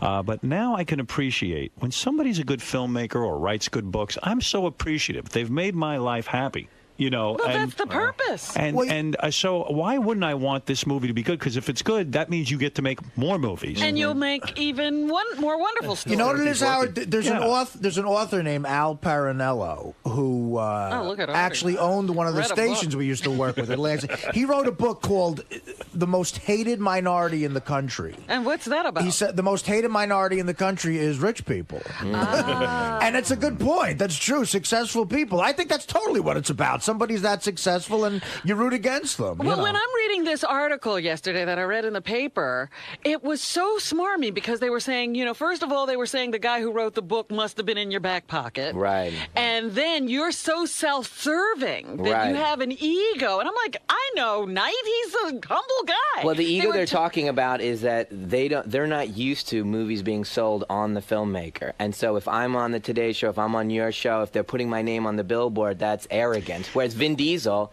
that's totally fine. That's understandable. As a matter of fact, I like that that it's that way. Like Hitchcock. There's a few guys in history like that I would go see their films because I trust them as filmmakers. That's right. Doesn't matter what the film is about. I'm seeing the Hitchcock film. You are one of those guys for me. I mean, because I want to go see an M. Night Shyamalan film. But he's so sensitive. That's what bothers me. When he got bad reviews for Unbreakable, he has still refused to make a sequel. No, I mean, you know, it definitely get hurt, but you have to be, I'm constantly self-evaluating and make sure that I'm being responsible, you know, do it at the right budgets, make sure everybody's, you know. Everybody responds to criticism. There's no question. It hurts, definitely. You're damn right. You don't get the same, if people love you, you keep going on. If everyone's bashing Unbreakable, you're like, oh, fuck, I'm not going to make a sequel. They don't want it anyway. I mean, come on, that's human nature. What is it, Baba Foo Five? $250 million. He doesn't care. Please, Fred. Please. This is serious. Night is a director. One of the things that we were reading was going back to the whole Disney thing, not love it. I'll wait. All right, go ahead. One of the things they were saying in one of the articles I read about the Disney not being crazy about the movie was that they weren't crazy about the fact that you had written yourself a fairly large part. That was one of the things. Yeah, I mean it was like they had a list. Oh, really? And you being in it was on the list. Well, yeah, you know what happens is, look, they're gonna go at me. They're gonna go at me as soon as if I'm acting in it, they're gonna go at me. Critics, it's just a big target. You're in the film? Yeah, I mean I'm in the film. You make out with a chick in it? No, I'm afraid Why don't not. you give yourself a hot chick? You got to be going berserk, man. Why do you say that? You've never seen his wife. You don't know. No, we have seen her. She's gorgeous. She's hot. She stood next to me when he was on. She's gorgeous. His wife's an 11. So what? There's 11s all over the place. You got to sample them all. You never give yourself a love scene? Would your wife like totally freak out if you did that? Yeah, actually, she would. Yeah. She would. Well, yeah, that's because you wrote it. Yes, that's why it would be weird. Like if somebody gave it to you, you had to take the part. Film, right? So I'm rooting for you on this film. Oh, thanks, man. You know, look, it's a real unusual. I'm ready. You know, Pirates is been a kind of. When's this thing come out? Friday. Yeah. Okay. It's going to be a real battle for us to take #1 from Pirates. So we'll see. They've been 2 weeks in a row now, right? 2 weeks in a row. Ron Howard's daughter naked in this? You know what? You actually will be happy. She's very scantily clothed throughout the whole thing. What do you mean by scantily clad? Do we see? You won't see shit, but you see nipple? You won't see anything. Camel toe? But she's not really dressed that much. No camel toe? No. It's like a wet T-shirt kind of thing. You see nipple? Nothing? Nothing. Wow. Nothing. But you'll feel like you did. Really? Yeah. She's hot, huh? She's cool, yeah. You ever accidentally walk in the dressing room when she was changing? No. Come on. No. Give me some scoop here. No, not at all. You ever think about, like, sometimes a director will fall in love with this star. Do you ever beat off thinking about her? No, you know what's interesting? You never beat off thinking about her. Come on, you got time to. Do you beat off? You beat off, right? How long you been married? 13 years. 13 years. So you beat off.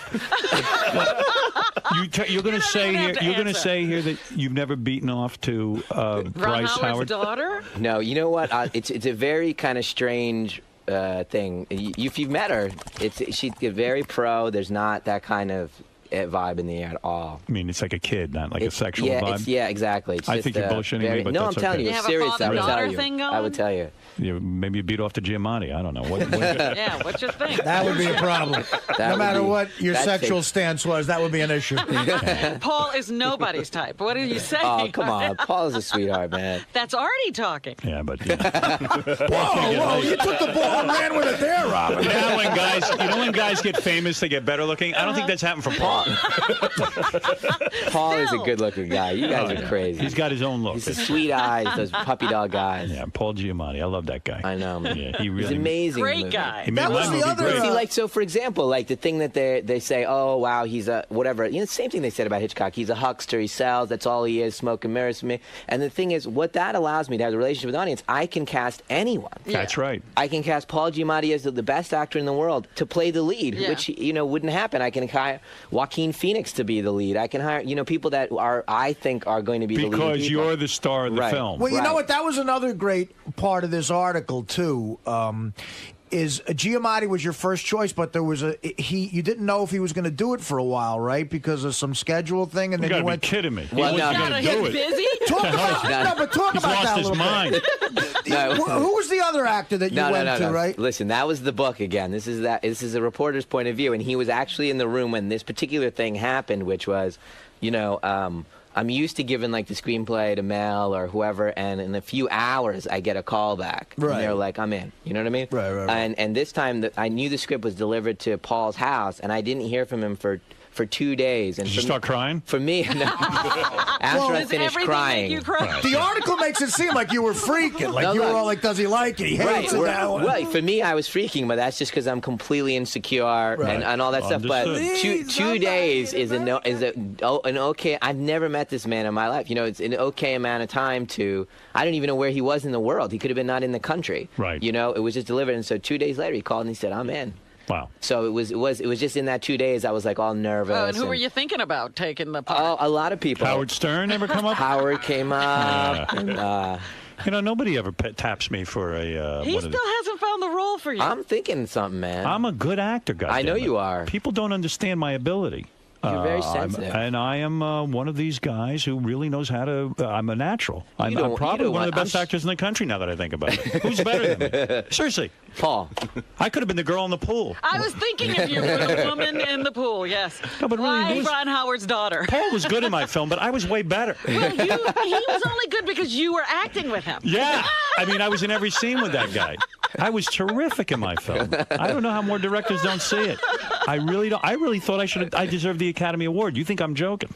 I guess you don't. Says he doesn't even have an Academy Award. So you were actually quite good. I'm serious. I am good. You were quite good. I know I am. Very natural and sincere, and your kindness comes off. And I don't want to get sincere now, but I can play a villain. You could see me be a big dick. Would everybody'd expect you to be a villain. I know, right? You need to play like the hero. You know what? Who cares? The whole thing is so dumb. Anyway, Lady in the Water is opening this Friday in theaters everywhere. I am going to go see it. Cool. I will see it because I believe in you. Why don't we have a screening? I asked them out there, and they said that you guys don't do screenings anymore. Bullshit. Who said that? My publicist. Tell me the name of that publicist. That's what I asked. I said, why didn't you screen it for these guys? They said they don't screen it. Yes, they don't screen movies anymore. We just saw. We just had a screening of Superman. Yeah. We did that. That's Warner Brothers too. Yeah. I don't know, dude. Somebody screwed somebody. How hot is your publicist? Is she hot? I think she's a nice lady. Yeah.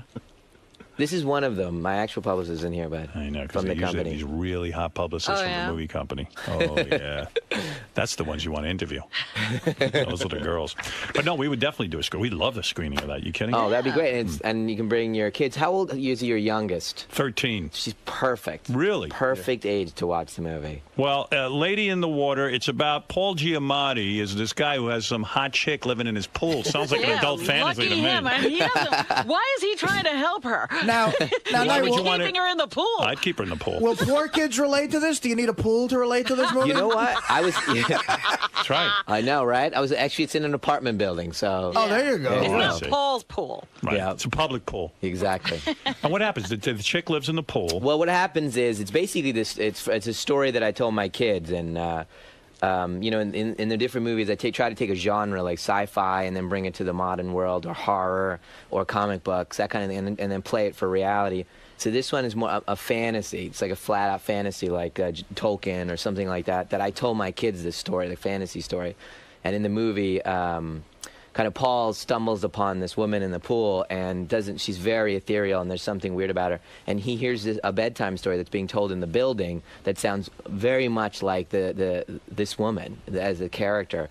And he has to start kind of deciding whether she's actually a real version of this thing he's hearing, this mythology that he's hearing. Does he think he's going mental? Yes, he does. He does. He does. And then slowly over the course of the movie, he has to get others in the building to believe in this. Does he fall in love with her? You know what? That's what I wanted the movie to be. And when Disney read it, I was still trying to be that. Right. And then in the end, it kind of turned into kind of like a quasi-sexual relationship that they have. There's like a sexual tension in the beginning. It'd be cool if she comes out of the pool. He has that at the beginning. And she just eats him. He falls in love and she eats him. Bald head, like just eats him. Just swallows him whole. Turns out she's a monster in the pool.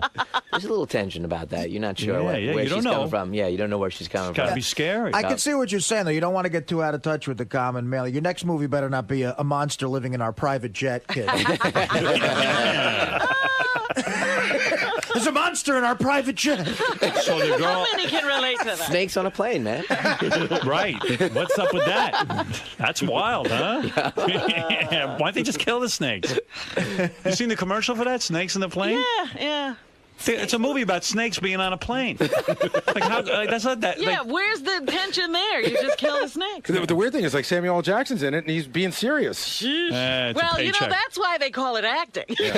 He's got to start wrapping up. Who's he? Mr. Shyamalan. Knight has to go. Knight has to go. Where are you going next? What's the? I think CNN. CNN. Larry King or something like that. And then Jon Stewart and Jon Stewart. Yeah. Okay. And what about your brother-in-law? He's going to go to all that stuff? No. He just wanted to be here. He loves you guys. That's why. Well, thank you. Well, Knight, I really do wish you luck. Thanks, all of your guys. films Thank have you. been delights for me, and I'm glad you're still making films and that you didn't get defeated on this, and I'm anxious to see it. And I hope it's good, and I hope it kicks ass, and Disney's sitting there weeping that they didn't get the film. Now they'll be crying, maybe. All right. And I know you want to say fuck Disney, but No. Go ahead and say it. You can say it. You want to say a dirty word or anything? You don't say dirty. You ever use dirty words? I said one, I think. You did. Do you ever say dirty words in your films? I'm sure. No, not in the films. No, not in the films. All right. Well, it'll be nice to show all these reporters who are writing the stupid stories. I'm sure they're going to pound me no matter. Failure. Yeah, they're going to pound me no matter what. I wish you luck. I wish you luck. I do. Did they review the thing yet? No, it'll be on Friday, but I'm sure they're going to. You can pound it. You've tested it, though. I guarantee it. Are you ready? The audience, it's my highest scoring audience movie. Yeah. Yeah. Up there, it just got a little higher than Sixth Sense. No kidding. Yeah, but the critics, all they see is me, and they're not reviewing the movie like the reviews that we've seen. They're reviewing me. Don't get as bitter. a human being. I know that's the thing, right? Then you end up making like dark shit that you don't really, cycles of shit that you're trying to get out. Did anyone ever ask you to make like a Spider-Man or a Superman? Yeah, all of those. All of those. Yeah. Well, he turned down directing Harry Potter. Well, I didn't turn that down. I said yes, but I said they have to wait till Unbreakable was finished, and they didn't want to wait at that time. Yeah, and you got asked to do Superman? Yep. What'd you think of the finished product? I haven't seen it yet, actually. I hear it's good. Yeah, it was good. I liked it. It's good. What else did you get asked? The X-Men? He would have cast Paul Giamatti as Superman. I don't remember, but I think I did. X-Men? Yeah, I dig that. I dig that series. Yeah, but you won't do that. Like, you want to do your own stories.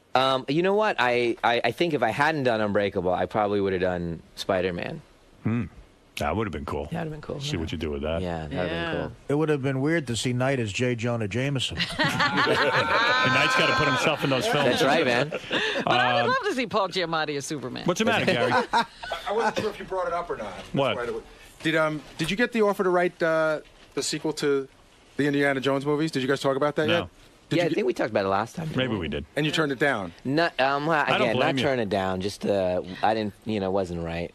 I don't blame you. How do you make Harrison Ford an action figure at this point? No. It's tricky with all the guys and trying to make it work out. All the players in that. Very diplomatic. You already got your next film in mind? I do. I have a really kind of an interesting kind of sci-fi idea. What's your idea? can't tell you that. Give me the pitch. Maybe I'll produce it. I can't. You're gonna, rain all over his parade again. He'll start crying. I'll start crying, man. Give me the pitch. I'll tell you it sucks. I'll watch you cry. I'll cry, man. Then Artie will make fun of me. I'll tell that as a Indian music will start. Well, Howard doesn't like it. The next movie is there's a monster living in the kid's private maids. He did that. That joke was funny. Yeah. A little while ago. Did I go one too more? Satellite, you could. Yeah, a little one too many. Went back. What about? You see, it's about editing. How about a film called The Seventh Sense? That's just a thought I had. What do you think? All right, thanks, guys. M. Night, thank you. And I don't know your brother-in-law's name. Bill. Bill. All Bill right. Loftus. Bill, good to meet you, and we'll be back right after these words. Pretty legitimate interview. It was actually straight. That was the straightest one. The 5th time I've been on, that was the straightest one. You really got Satellites tamed him, man. You know. You really got to vent about Disney though in there. Do you feel as though I didn't vent? He was venting for me. But do you feel as though Stern on Sirius Radio, promote my new show. We got to do better.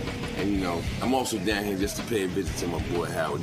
As everyone knows, me and Howard from the same town. That's right, from Roosevelt, right? That's right, yeah. Only I moved there a few years after Howard had moved out. A few years after the high school had poured concrete into the swimming pool because there wasn't enough white people in the school no more. So they just filled the pool up with the concrete, and that's when I moved there around that time. So you guys go a long ways back. Go a long way back. You know what I'm saying? This is a deep-rooted relationship. Deep-rooted relationship. He knows my brother, you know what I'm saying? So, we go long, way back, me and Howard, you know what I'm saying? So I'm on the show now. I'm going to promote my stuff, tell everybody what I've been doing. I just came back from Sweden, Canada. I just been to Vegas. It's been crazy, So now I'm down here to just keep this energy going. And, I'm glad that somebody like Howard for me to come, hang out with him, talk about this stuff. All right, man. Sounds like you guys are going to have fun in there. We're going to have fun. We always have fun. All right, we'll see. How could you not have fun when you're hanging out with Charlie Man? You're right. That's very true. You know what I'm saying? All right. My name is synonymous with fun. All right. Have fun, Charlie. All right, Nicole, you're on the air, and then we're going to talk to Charlie Murphy. Good morning, everybody. How you doing? Hey. I would like to ask Howard and Robin a question. Yeah. Now, bear with me. It's a little weird. The middle 2 numbers of your Social Security number, right. Are they odd or even? Mine are even. Mine are even. Oh, yours are even, Robin? Mm-hmm. I heard a rumor that all black people were odd. No, mine are even. Oh, okay. That all Maybe black I'm not black. Uh-oh. You were Cherokee Indian. Are you saying you heard a rumor that black people get, special Social Security numbers? Yeah. Wow. Because, if that's true, then... And it's the middle 2 numbers you're looking for. Yeah, the middle 2, if they're odd or even. I don't know. Maybe you could look into that. I'm just curious. I think all blacks have a 6 in their Social Security. Do you have a 6, Robin? I have a 6. Yeah. Really? Weird. See? Okay, thanks, guys. Charlie Murphy is more than just Eddie Murphy's brother. Let's find out if his Social Security numbers are odd or even. His is probably odd. I think someone walked up to this woman and said, black people are odd. And she assumed it was an odd. Hey! An odd There's number. my man. How you doing? All right. What kind of hat is that? You going to the hat thing? Rock and roll skull hat, man. Charlie, you gotta Rock and roll skull hat. Those all skulls, baby. You gotta wear That's it like from L.A., right? Nah, man, I got this in New York, man. Who makes that hat? This one? I don't know. It's no. Wait a minute. Here you go. And you got into the heavy bling thing, too, man. Look at him. He's blinged out on the glasses. Korea. What's going on with that bling? I mean, you got major across. I work on the road, man. I'm on the road all the time, Howard. I have to do something, man. And look at those Besides glasses. Room service, man. See, that's what cracked me up. He's got the diamonds on the glasses. Hi. What's up, Mama? How you doing? A lot of brothers love diamonds on the glasses. I've never seen I'm the only before. one with that, man. No. I haven't seen nobody else yet with the diamond. Yeah. Flavor Flav has diamond glasses, too. Really? Oh, yeah. Really? Oh, absolutely. You sure they diamond? He's from Roosevelt, too, Flavor Flav. You call him Flavor Flav now? I thought you should call him Flavor Flav. I don't know. Everybody's into Flavor Flav. I knew him years ago before anybody even gave a shit about him when he was back in Public Enemy. When he had a regular name. Yeah. He's still in Public Enemy. I seen him perform at the House of Blues maybe a month ago. Chuck D gets along with Flavor Flav? Yeah, they get along. Oh, I didn't know they that. get along enough to do a show. And they're on the road right now, yeah. They still play 911's a joke in my town? And still filling the house up and still, yeah. Wow. Yeah, man. When you're on the road with that much bling, aren't you asking to be robbed? Nah, I don't go to strip clubs. Okay, I I don't really go to after parties and stuff like that. I don't go places where somebody's going to develop an idea to rob me. Right. So you have to stay at home with your bling. It's not that I have to stay at home. That's what I want to do anyway. I'm not. The people who get robbed, they put themselves in position. You have to be in position to get robbed. And I know that because I used to rob people. You have to put yourself in position to get robbed. And I don't do that. Talk to me about that. I don't do that, man. I don't put my position. What are the bad things to do to get? Because I just read 2 NBA stars. Their houses got robbed. Their houses got robbed. Yeah, and I think there's a connection. One was a Nick, yeah. And they said that both of them had their doors unlocked. See, that's a bad thing. They had like the garage open or something. These guys literally just walked into their house, you know. When is the last time you robbed someone? Well, I was a teenager, man. Teenager. I'm just saying. So what would you look for? I mean, what would you look for in a mark? Somebody that's not paying attention to what's going on around them. How does that, what do you mean by that? That's number one. You know, they're just not in touch with what's going on around them. They think everybody around them is their friend. They let you know that they're not familiar with their surroundings. Right. You know, they're just too forward with this stuff. So, you know, they end up becoming a victim. Right. They're almost putting out a red flag. Hey, you know, I got a lot of stuff. Come get me. Yeah. Come get me. See, but I've actually gone out with, like, right now all I got on is a chain and my watch. Right. I got more. I've gone on the road sometime with way more jewelry. You know, I have rings on and everything, and I have bracelets that have diamonds and stuff. And I'm not saying, knock on wood, I haven't been robbed, but I don't put myself in position.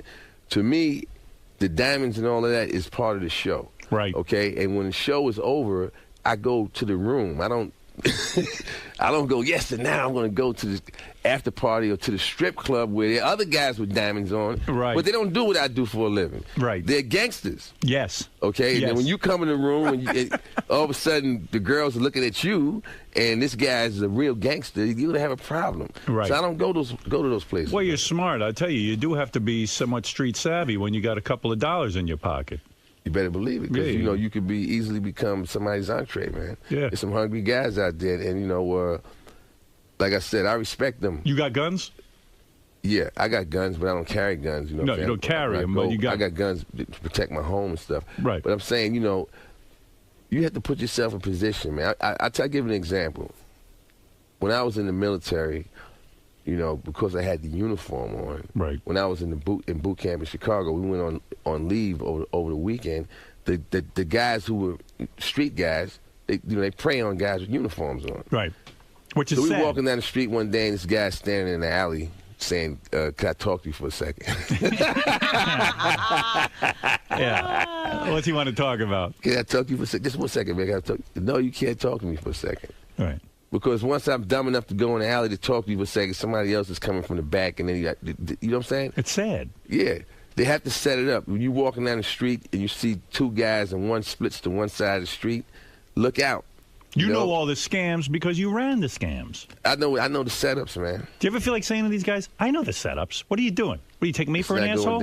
It's not going down. It's not going to happen. The closest we ever came to getting robbed was once these guys came in full police uniforms with badges and everything, official. Oh, and they look like police And officers. they came to my brother's show, and they said, Eddie, you know, we want to, while you're in St. Louis, we want to just, you know, we're off now, and we're big fans of yours. We just want to help out with the security. So it was like, real cops, why not? Sure. Next thing you know, we all up in the room together hanging out, and they kept saying, we want to talk to Eddie alone for a second. I was like, for what? Just want to talk to him. You know, we want to talk. Hey, look, man, he don't want to talk to you right now. We're having a party. We have to leave soon, and they kept insisting, and finally it was like, look, man, you guys got to leave. He doesn't want to talk to you right now. So when they went downstairs, I guess, to get the rest of their guys, the real police just happened to be in the lobby and seen them. It was like, who are you guys? What precinct are you guys from? And they were stick-up kids.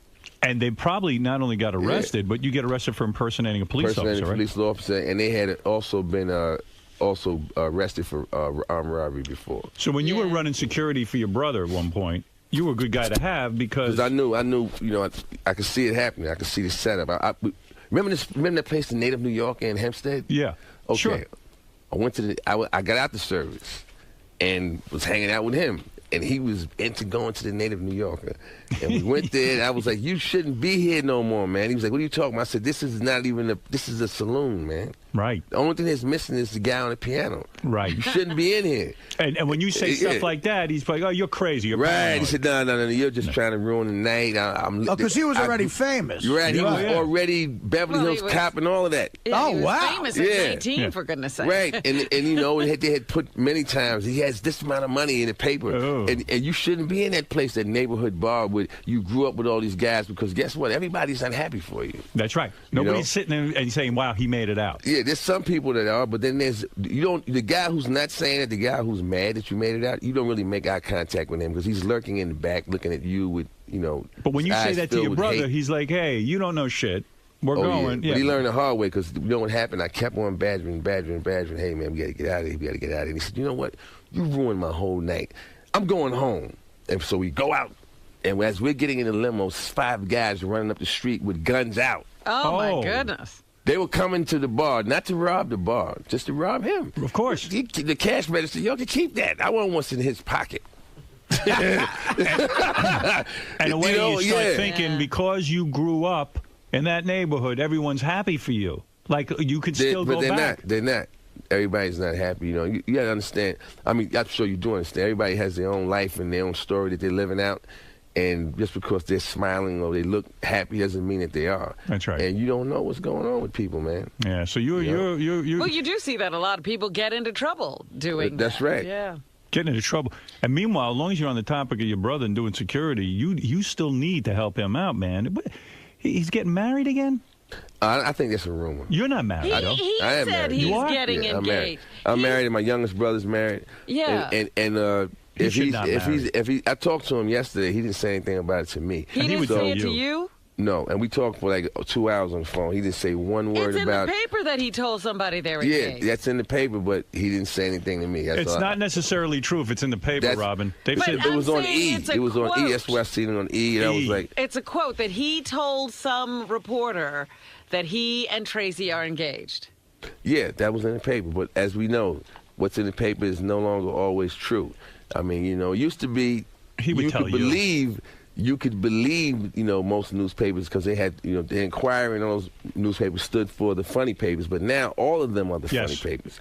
All of them are tabloid. You know what I'm saying? So I believe that it could be fake because they said she has an 8-carat diamond ring. Can they make that's it what all they said. Yeah, they can make that up. They can make it up. They can. Not only can they make that up. They can go further with it, Come on, they can make you think Steven Spielberg made it up. But why wouldn't he put out a statement that that's not true? It just happened yesterday. Ever since that was yesterday that I heard. I seen that print out on the screen. I'm not saying it's not true. I'm just saying. Why deal with it? It's weird that I talked to him for 2 hours yesterday and he didn't say anything about it. He would have said so. Ever since Eddie's divorce, it's been a nightmare. Why do you say that? Because he knocked up that Spice Girl. But he did that. He did that, but she should have had an abortion, right? No, she said it was a planned child. I wouldn't promote that. She says it was planned. That's bullshit. Yeah, you believe that? I wasn't there. I don't know. You were there. I wasn't in the room when they was whispering in each other's ears. I don't know what the plans. It was her plan. It wasn't Eddie's plan. It was her plan. She says it was planned. Yeah, I don't know too many guys that plan. Yes, my darling, and I will impregnate you tonight, unless it's their wife. But you're a new uncle. Have you met your new? Not yet, but I look forward to meeting her. Really? I know all my other nieces and nephews. Yeah. I wonder if you ever will meet her, though. I wonder if I'm sure I will, man. You think Eddie will get involved, or yeah, he's really? involved with all his kids. He is? Yeah, I'm sure I'll be able to meet her, man. Boy, that's a real nightmare. Hey, man, it can happen, man. It sure can. It happens. In fact, it happens to the best of us. You got to wear a rubber. I was going to say it'll be fun. Eddie can't be robbed by guys on the street, but he's getting robbed. Well, that's the whole thing. Yeah, you can't get robbed by guys in the street, but you can get robbed by a chick. Do you have side kids, or you got? I have all my kids are with me. I'm no side kids, and everything's good, man. How long you been married? 12 years. 12 years. How do you? This is my second marriage, though. Oh, it is. Yeah. Oh, all right. 12 years. Yeah. What happened the first time? The deal. I don't know, man. It just didn't work out. It just. She didn't listen. It didn't work out. I grew up with that whole thing about women listening. Right.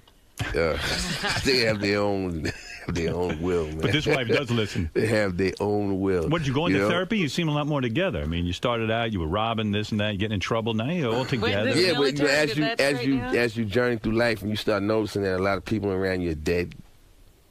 You know what I'm saying? You wise up. Yeah. You know, all those guys that I used to do that with they're dead, man. It's unbelievable. They're dead, guys or they're Roosevelt? doing forever. They got football numbers, and I was saved and spared from that because I went to the military. Right. You know, and So those other guys stayed there. You're grateful for the military.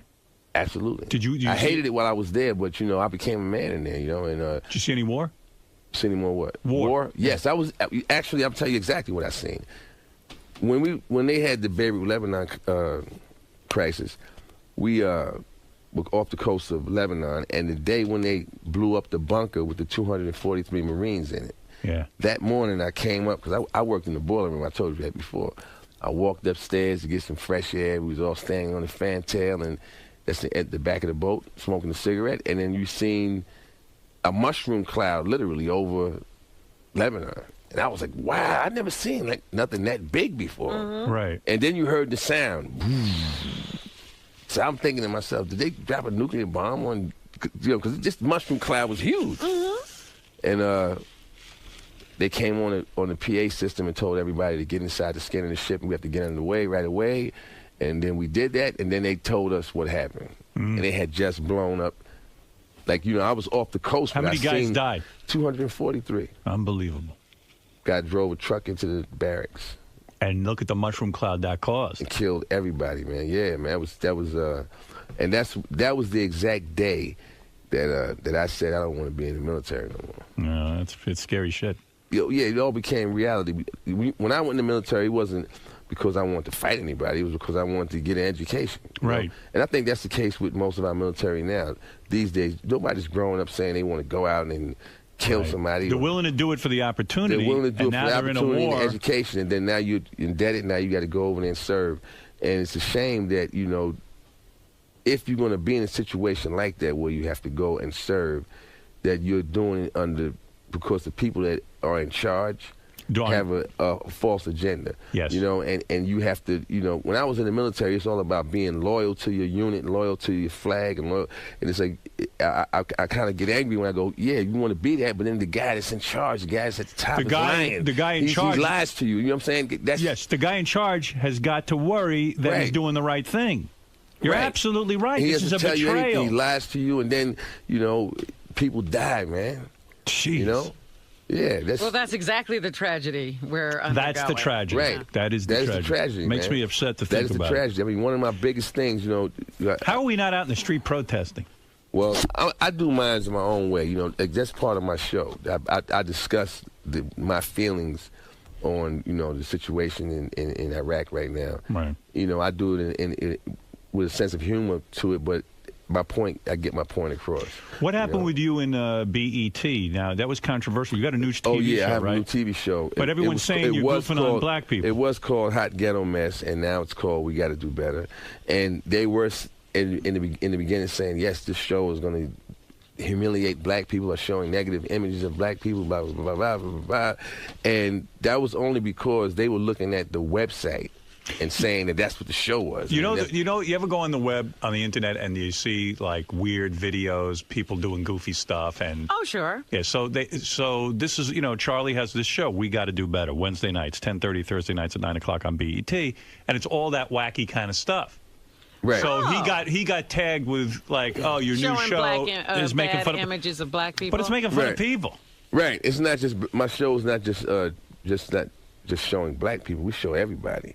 And the whole point being is that anybody can be a fool. Right. It's like America's Funniest Home Videos. Anybody can be a fool. Anybody can show up in that window. Everybody gets upset. I mean, we've all been there too. Right. So why act like that's not true? Why act like we want to act like let's hide it? Come on, man. Let's put it out there and let's dialogue on it, because that's how you change those behaviors. Right. Hey, didn't you once? I heard this about you. Didn't you once audition for a Chris Rock movie and you showed up with a real gun? Yeah, it was CB4. Yeah, CB4. What happened there? That was my cousin Ray Ray's 9mm. What happened? I just said, hey, Chris. What were you being cast as? Were you auditioning for a part? What? It's like a gangster? Yeah, man. Yeah. And the part called for like a guy with a gun? Yeah, but I was supposed to pull my finger out. I was like, I'm gonna really pull a finger. I'm gonna show you something right now. I was able to, just draw on some past experiences at that moment, right? Which effectively horrified everybody in the room. Did you get the job? Yeah, I became Gusto behind that. You got the rest job, is history. right? You got the job. I got the job. So it pays to be crazy. Now, I'm gonna tell you something. I wouldn't suggest that any actor tries that, because that just happened to be something that worked out. When you go to school for acting, one of the first things they tell you is never, ever touch the person you're reading with. Right. But aren't you happy? Don't ever touch them, And I had to learn that because I remember I auditioned for the Ike and Tina Turner movie. Yeah, I auditioned for Ike. And he Ike. literally beat up the female actress playing the Tina part. But I wasn't the only one that did it, though. You smacked her around a little bit. Everybody came in and flipped the chair and cursed her, So you show up. And the only person that didn't do that was Lawrence Fishburne, and he got the part. That's right. Because he didn't almost kill the woman that he was reading for. She was willing to work with him. That is crazy. Oh, my goodness. That acting is treacherous. You got to be feeling good, man. For a long time, it was always like, Eddie Murphy's brother. Now you got the Chappelle Show put you on the map. You wrote Norbit with... I wrote Norbit with Eddie, yeah. With Eddie. Did tremendous. It's still doing well. Yeah, by the way, how much money did Norbit make?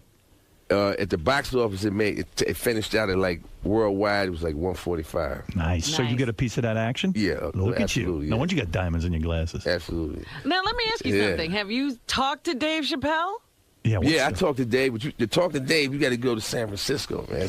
He's always at the punchline up there. But again, they said, was he hospitalized for exhaustion again? That's what they claim. What the fuck is he so exausted from? Well, he's not doing anything. He's hardly working now. He's They said he exhausted does 8-hour shows, man. 8-hour shows? You're a comedian. Is an 8-hour show too much? How can people laugh for 8 hours?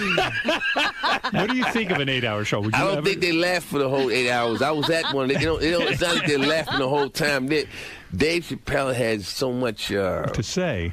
No, it's more than that. It's the charisma. He has so much of it that he doesn't have to say anything. Yeah. He just stands there. I heard one stage show he went on ate lunch and the crowd was laughing.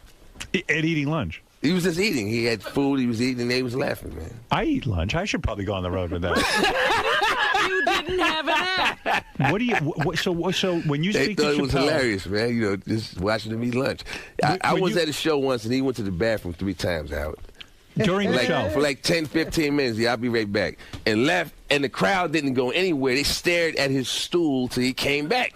The stool on the stage, they just kept looking at it like he was sitting there. And then he came back and he got back on the stool and it was like they was looking at Jesus or something. You're not exaggerating when you say I'm that's not an 8-hour exaggerating, show. man. He did an 8-hour show, man. He's in the Guinness Book of World Records for doing the longest stand-up comedy set in history. At some point, is he doing this on a regular basis now? This is his thing?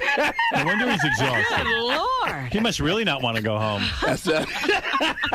So what do you want to? So do you ever say to him, "Listen, man, we could still get back together and do that Dave Chappelle show"? And I never put no pressure on Dave, man. Right. Because I always felt that he was. He always felt that he was it was something that I couldn't see that was on him that it was like he has enough to deal with. Right. That's why I never forced myself on him, never try to force a friendship on him or anything. I'm very cordial with him. I consider him a very good friend of mine. But he's a very standoffish person. And he was that way with everybody on the show. Everybody on the show was really, like, I'm tighter with Neil Brennan. I know Neil Brennan better. Right. But I knew Dave first. You know what I'm saying? It's weird. Yeah. Dave was more of a, he was reclusive and away from everybody. And you're smart. You play like, hey, I'm not going to come Well, I look too at it strong. like this. When a person's famous, they got a lot of people snipping at their heels and everything. Right. I've seen it happen to my brother, so I go, I don't want to be in your mindset when you think of the people that do that to you. I don't want my face to be in that picture. So I back off. Yeah, you're smart that way. Yeah. You're not going to be thinking of me as a pain in your neck. I just back off. This guy has a lot going on. I back off. How's it work with Norbit, though? You wrote it with Eddie. Right. The movie becomes a huge hit. Now, when you're making the movie, are you on the set every day because you're the writer? No, I couldn't be on the set every day because I had work. You know what I'm saying? I know, but this is your work. You wrote the movie. Yeah, I wrote the movie, but then this is the idea. I wrote the movie, and the script is cast whatever. This is what we're going to do. How do you write the movie? Do you sit there in a room with Eddie every day? Yeah. How long does it take to write a script? Whose idea was it? I mean, does Eddie say, I got this idea? It was Eddie's idea. I was home, and I was going to, the Chappelle Show season was finished, and I was sitting at home. I was going to go up to Canada to do King's Ransom with Anthony Anderson. Okay. And I had 3 weeks off. And Eddie said, you got 3 weeks off? Let's write a movie. And I was like, about what? And he said, just come out here. And I flew out there, and we sat down, and within an hour or so, we came up with this idea. And then I went back to the hotel and put tape on the windows. Why did you paid me in cash and said, you're writing this before you leave. And so you really got to work on it. And you had to sit there by yourself and write it, and then Eddie supervises? The way we did it was we would have meetings. Right. Okay, these are the next 5 scenes, and this is what has to take place in all the scenes. And then you go back to your room and you write it? And I go back to on the a computer? Room. Yeah. And then I come back the next day, and then he throws them in the garbage. That happened like 5 times. You ever whack him in the head and go, listen, you might be my brother here. I mean, what's going on? Nah, it was stressful, man. Because I was like, I want to finish this before I leave. I want to start doing something else. And is that a team of writers or anything? You have to do it all yourself? It was me and him. It was me and him. We knocked it out. And then that's what happened when, I did another movie after that. And then they wanted to do because we did 5 drafts on it. And then they had the last 2 guys, I forgot their names. They had them come in, punch it up. Not punch up, a polish, because it was a few things they wanted to change at the end. But yeah, man, it was a great experience. And all the things I did before that gave me the ability to even answer the call, because that was a lot of pressure to do that in that little bit of time. So when a movie like that comes out, you get a piece of the action, right? I mean, if you wrote it, you get paid a writer's residual. just like actors get paid the actors' residual, producers get paid residuals. Everybody gets paid. Can you make a couple of $1 million? Yeah. Once the movie goes into profits, man, it's in the profits. This is crazy. Profiting. Oh, wow. Yeah. You got some serious money. And that movie was done for less money than Dreamgirls. Wow. And it made more money than Dreamgirls. And now do I people say that because all the critics and everything like to hold up Norbit and say it was a horrible movie, blah blah blah, and then they hold up Dreamgirls. It was a great movie. Well, I look at the business end of everything more, and I go, you could say that was great, but for what it was made for, you made a lot of money. I'm just saying, they have films that come out and make, 25 cents, and then you have a guy hold it up and go, this is one of the best films made this year. Well, did you see You can't do that because, nobody went to see it. Nobody bought it. Did you see that? Somebody should look at it. It's like having a glass of orange juice and saying this is the best orange juice in the world, and nobody drinks it. It's not the best glass of orange juice in the world. You like it. But Lindsay Lohan, with all the hype, her movie made $3 million. Yeah. $3 million. That's it. Well, I didn't see the movie. I'm not going to say anything about the movie, but, I think people judge you by what they read in the paper, and she's been having a lot of problems, so that might be the backlash of that. When your movie makes $145 million and you're the writer of it, I imagine other people are approaching you to write movies now, right? Yeah. But I don't want to write movies right now. You don't? I'm doing stand-up comedy and having so much fun. I just came back from Stockholm, Sweden, doing stand-up comedy. Come on, you can do. I did stand-up comedy in Stockholm, and I'm going back in November to do 4 more theaters over there. They speak English over there? They speak English over there. They speak English. They speak French. They speak Swedish. They speak German. And they get the humor. And they got it was on. I was on stage for an hour and 10 minutes. It was only one joke that went just went over their heads where they didn't respond. They laughed every place they were supposed to laugh. So what are you doing now? Did you move now? You get all this money, or what are you doing? I have another house, but I still have my other house too. You do? Yeah. Who's funnier at this point, you or your brother? I think you, right? Nah. I just judge it, but like I said, I judge everything by the final result. I look at his house, and that puts everything in perspective. He's funny. Whoever has a nicer house gets funnier. Let's go to Dan. Dan in Niagara Falls. Go ahead. Hey, Charlie, how does it feel to be funnier and more talented than your brother? We just were saying, Howard was just saying the same. I don't feel more funny and more talented than my brother, man. He's one of my heroes, man. He loves his brother. Thank you for thinking I'm funny. I appreciate that. Mike, go ahead. You're on in Bradley, Illinois. Hey, now. Hey, now. Hey, Charlie, how you doing? Hey, I just want to know, what was it like working with Richard Pryor and Red Fox back when you guys did Harlem Nights? And also, did you know anything about Dave Chappelle maybe cracking a little early? I mean, did you see anything that really could tell you, Dave Chappelle really is losing it? Or did you see signs that the whole thing was... Nobody's seen no signs. Because like I said, nobody was close. He didn't allow anybody to be close to him where you would see anything like that. Maybe if he had allowed a few people to be close to him, maybe he would have handled the pressure better. He wouldn't have felt like he was in it alone. That's true. Sometimes but he didn't allow nobody. He was off to the side, man. When there was no evidence. In fact, the day before he left, it was strange. Now that I look back on it, but when it happened, I didn't think twice about it. They used to have a big billboard they had set up on 125th Street on the Magic Johnson Theaters with Dave's hands stretched from one end of the block to the other, and his head was in the middle. It was huge. Right. And I drove past, because we were shooting uptown, I seen that, and I was like, wow, that is awesome. Right. I know Dave would like to have a picture of that. I mean, how often in your life are you going to see that? And I told him about it, and he said, wow, I don't want to see that. And that was weird. He said, I don't even want to see it. And too much pressure. And the next day he left. Wow. You caused it. Nah. You drove him over the edge. You want to tell him about that fucking billboard. You'd still be working on that show. That's it. No more billboards. I'm out of here. Going to Africa, goddammit. I'm out of here. Oh, that's a good Chappelle. Rocky, you're on the air in Boston. Hey, hello. Now. Yes. Hey, I just want to tell you, man, that movie was awesome. I had no one even want to see it at all. In the first 10 minutes, I was laughing my ass off. Norbit. Yeah, Norbit. Hey, thank you. I appreciate that, bro. And I'm really looking forward to whatever you got out next, because it's going to be good. Yeah, he's a hard-working man, and he's coming up. And if you want to go see Charlie's comedy tour dates, you go to charliemurphycomedy.com. Got his website up there. You can go over and you do anything in New York soon? I just was in Caroline's, this is July. I just was there in June. Oh, how'd that go? It was great. We sold out and had a great weekend. Rosie O'Donnell came and opened up one night. Oh, that's great. And that was a real treat for the crowd, because she came down and she did great. And then when she left, I had this kid named Jay Farrell from Virginia Beach. He's 18 years old. He came on after her and got a standing ovation. Wow. Nobody knew who he was. That's how talented this guy is. He came on stage. Is that intimidating for a comic? I mean, you're the opener, you're the headliner, and then this kid goes on and blows up the stage. Does that upset you, or it makes you happy? Nah, that makes me happy, because the hotter the stage is when you get on it, the hotter you can make it. Right. It's already. I like to have for it to be like a progression, like it goes up, up, up. Do people compare you to your brother boom. all the time? Are you going to have to live with that the rest of your life? You go do a stand-up? Some people do it, but as far as stand-up comedy is concerned, my style is not like his. I don't talk about, obviously the things he was talking about. He was a younger guy when he was doing stand-up, So I talk about different things. I have a different point of view.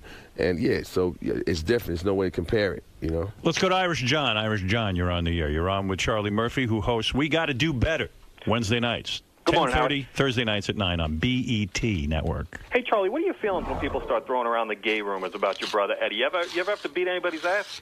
Yeah, Eddie gets that once in a while. I'm gonna tell you something. When I was doing security for him, that was one of the reasons why I stopped doing it, because one day a dude said something about his coat, like your coat looks like like you're gay or whatever, and I heard that and I was like, what did you just say? What about the whole picking up the tranny thing?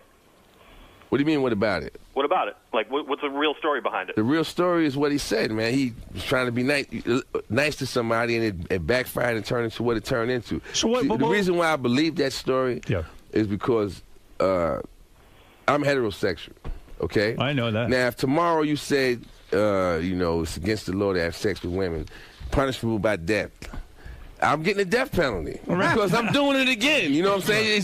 There's no way I can stop doing it. That's why when I hear about pedophiles, I'll go, what do you mean you letting them out? Right, they're not stopping. What do you think, all of a sudden now he's going to switch to grown women? Come on, man. He's a pedophile. He's going to always be that. That's right. Whatever he likes is what he's going to do. So if that's what Eddie was into, there's no way you could hide that from everybody around you your entire life. You would be with a couple of more trannies if you were going to. It would be at least your family would know. Your immediate family would know. Go back to what you were just saying. You were doing security. Some guy came up and gave Eddie shit about a coat. And what were you? Said something about his coat, and then I punched him in his mouth. Man. Right. Because you want to hear that shit. But the whole thing is that's not what you're supposed to do. Right. You can't. In the age of lawsuits and all this other stuff, that is not the way to handle that. You have to sometimes let them say it and keep it moving. So that was one of the reasons why I left that position. You were too emotionally attached.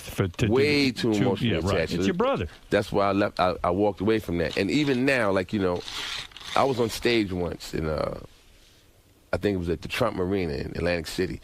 And so you're on stage and the lights is in your face and you can't really see the audience. And I was having a great show. And in the middle of, out of nowhere, it was, I hear this voice from all the way in the back goes, yeah, well, tell us about your brother being gay. Oh, boy. So I said, first of all, my brother's not gay, and second of all, he's not here to defend himself. But if you want to challenge me, come on up on the stage, man. Yeah, we could turn this into a boxing match. No, I tell the audience on the regular, comedy and tragedy are cousins. And when the audience pays for a show, whether it's me making you laugh or me making people go, wow, you see how Charlie kicked that guy's teeth out? They're going to have something to talk about when they leave. So if you want that to be the story, then go down that road. Right. Go down that road. It's still no a good problem. show. It's no problem. I'll be invited back next time. He had a great show last time. I'll be invited back. And I told that guy that, hey, man, you're not going to, He nobody's didn't set up talking on stage, did he, or he ran out of the club? Nobody's ever come up on stage. Thank God. I just put it that way. Nobody's ever come up on stage. There's been a few people that said things, and when they were invited on stage, they turned it around so that it's a joke, Charlie. I don't want to go there with it. You know? You know how to handle yourself. How many fights you have? A lot. I used to go fight on the karate circuit. We used to fight all in New York, New Jersey, Philadelphia. What kind of karate are you doing? Karate, man. Goju-Ryu karate. No kidding. Yeah, we used to go. My brother Vern still does it. His sons do it. My sons all got black belts. The man that raised us was a professional boxer. But Eddie can't kick any ass, can he? Yes, he can. He can. Yeah, he can. But you can could beat his himself. ass. He can handle himself. Yeah, but you could beat his ass. I haven't in many, many years, so I wouldn't just.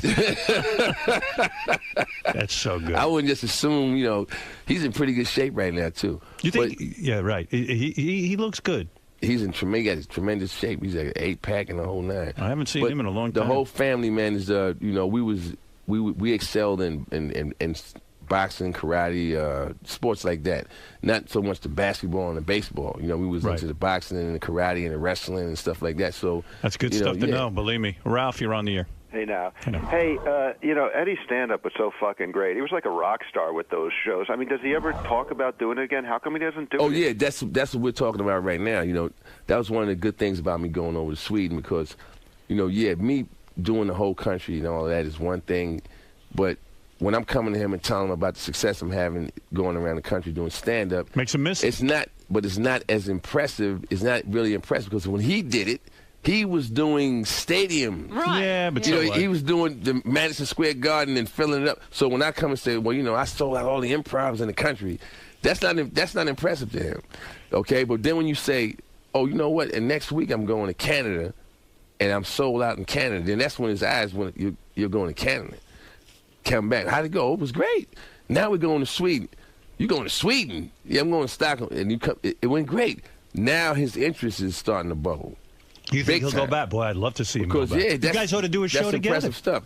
I'm trying to get, I would love to do a show with him and Chris Rock. I think that would be, if I could open for them, man, that would be, I could retire from stand-up. Now you got to find some place that holds 180,000 people. That's what I'm talking about, doing some Rolling Stones, big screen. In a way, though. You know what I'm saying? In a way, I mean, you've really proven you've had it harder in a way in show business because you really had to prove something.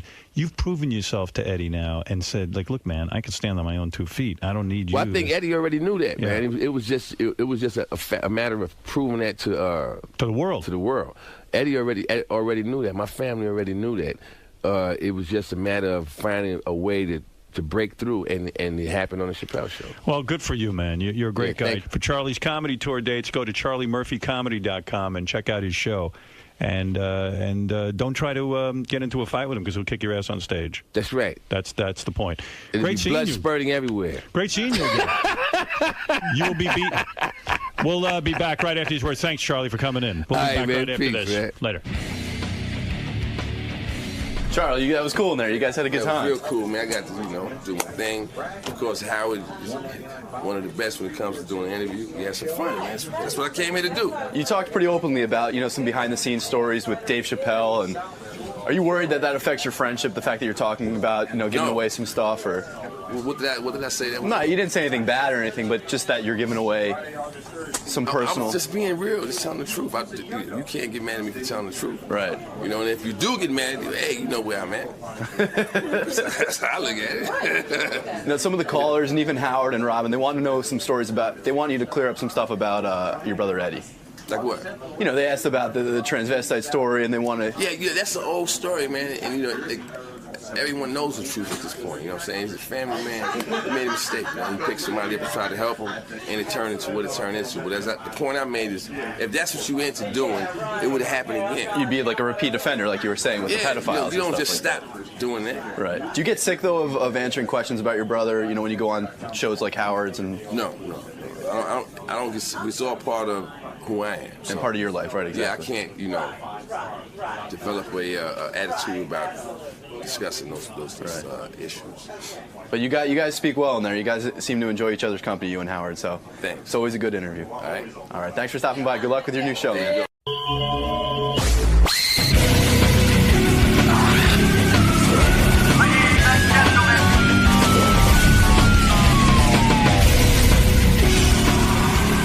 I do want to mention that I have Chevy Chase and his wife Janie on the phone. We have patched things up. We are all friends now. Right, Chevy? Hello? Chevy. Can anybody hear me? I hear you. It's Howard. How are you? How you doing? Hi, Janie. Hi. You know, it's funny. We don't have anything to patch up. I mean, when we saw each other the other weekend, yes, we were just talking like that, and it was kind of nice. You know what? You know what was weird? Chevy and I were at a party with Janie, and when we were talking, I looked out of the corner of my eye. You know who was watching us the whole time you and I were talking? No. The creator of Saturday Night Live. The Lorne Michaels. Yeah. He had his eyes on us as if he was seeing like President Nixon meeting with Ronald Reagan, like it was two real important figures in history.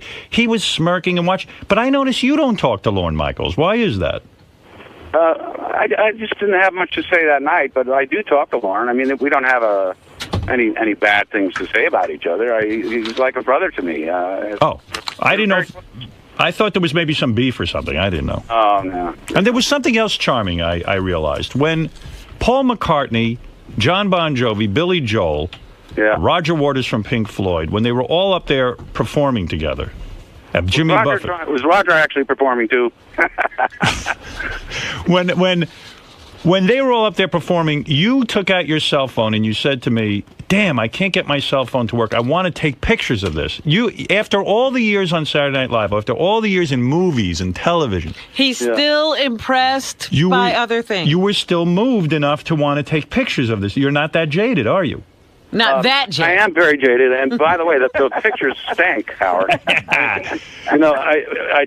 tried to put them up on the computer and stuff, and I really couldn't see Paul out well, and John and all of them trying to sing. But Billy was hilarious. Didn't you think it was funny when he did Elvis Presley? Yes. Nobody could see him, but he was doing Elvis. It was fun. It was really something really to see. We saw a once-in-a-lifetime event, but I would have thought Chevy would have been like, you know what, I've had every year. This happens every day. I mean, the years on Saturday Night Live, the year that you did on Saturday Night Live, all the big stars used to come on, but he was not. But, you get used to that stuff. I mean, Paul, we've known Paul forever, and we see him every summer. That was special. But that was very special. Combination. It was funny how they just kept coming up with a key for him, because he didn't really want to sing. Yeah. But John Bon Jovi kept saying, what do you want, G? You want E? You want F? And finally they would come up with a key for him. But he did it. That was a fun party. Why didn't you get up and play? You are a drummer. You even played with Steely Dan. Why did you not get up and play with this band? I'm not a professional. I don't do that stuff. Do you feel intimidated in a group like that? I don't feel intimidated. I just know who's good and who isn't. Janie, you and I hadn't spoken since that terrible phone call all those years ago on the radio. But I am really charming and wonderful, am I not? Yes, I was surprised to discover that. Yes, I thought you were quite taken with me. Not only was she taken with you, but I'm getting jealous. Yes, I think Janie wants me. Uh-oh. Yes. She wants you deeply. There'll be another feud now. That would be really ironic. After all these years, I ended up sleeping with Janie, and Chevy got jealous. That would be really, really good. Now, I want to tell you something, Janie, and this is a tough question. But what is it you like about me best now that you know me?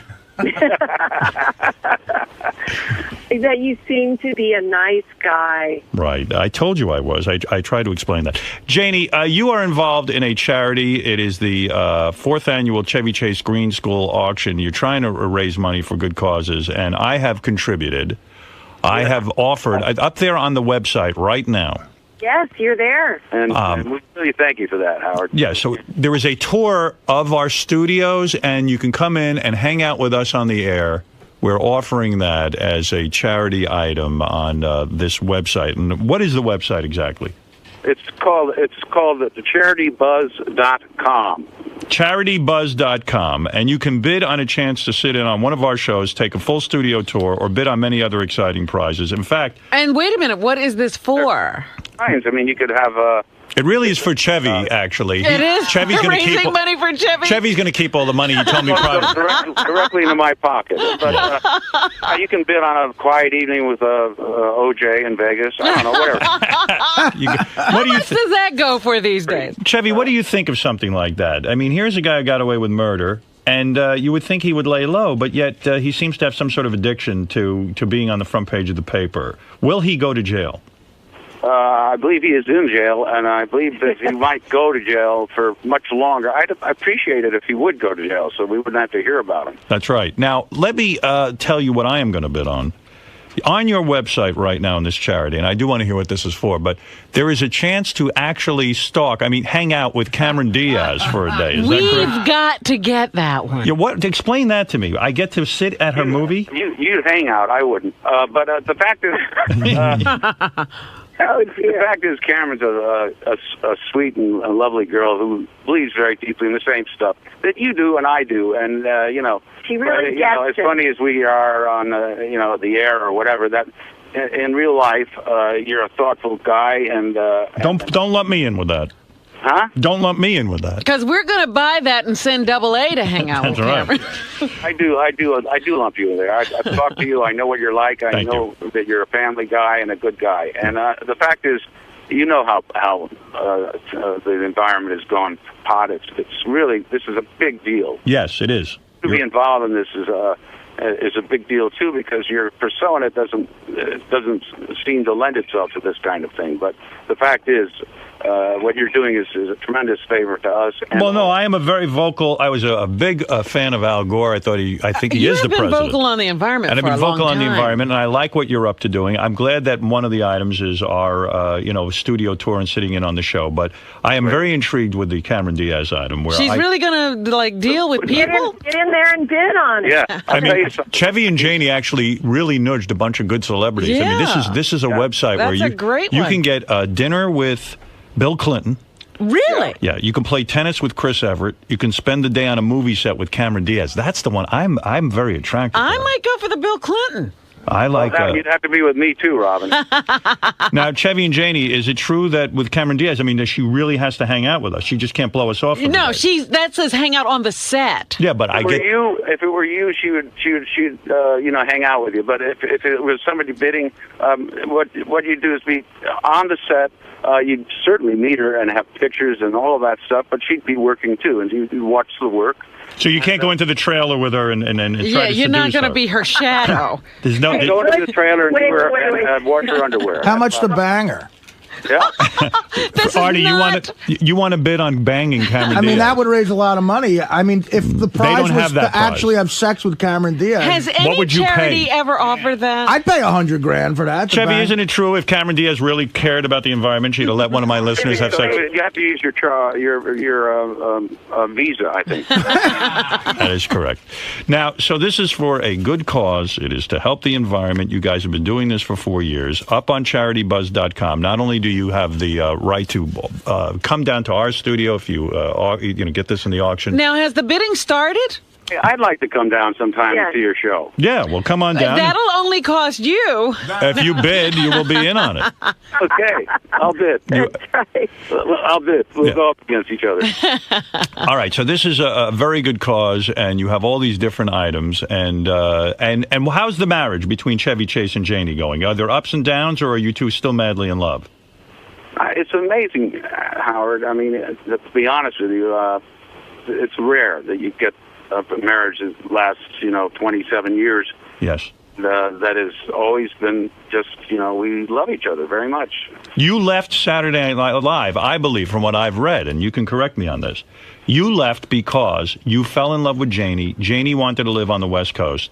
No, that was wife another number girl. 2. I'm wife number 3. You are? Chevy's been married 3 times?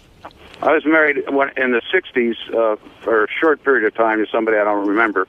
And and then for an even shorter period to a girl for about 9 months or so as I left Saturday Night Live. How did that? Now, wait a minute. Tell me about this second marriage. You're saying he changed his whole life for her, and it only lasted 9 months? Chevy, that's crazy. She wouldn't leave L.A. Oh, she wouldn't. And you went there, and you left Saturday Night Live. Everybody but me knew that she was the wrong girl.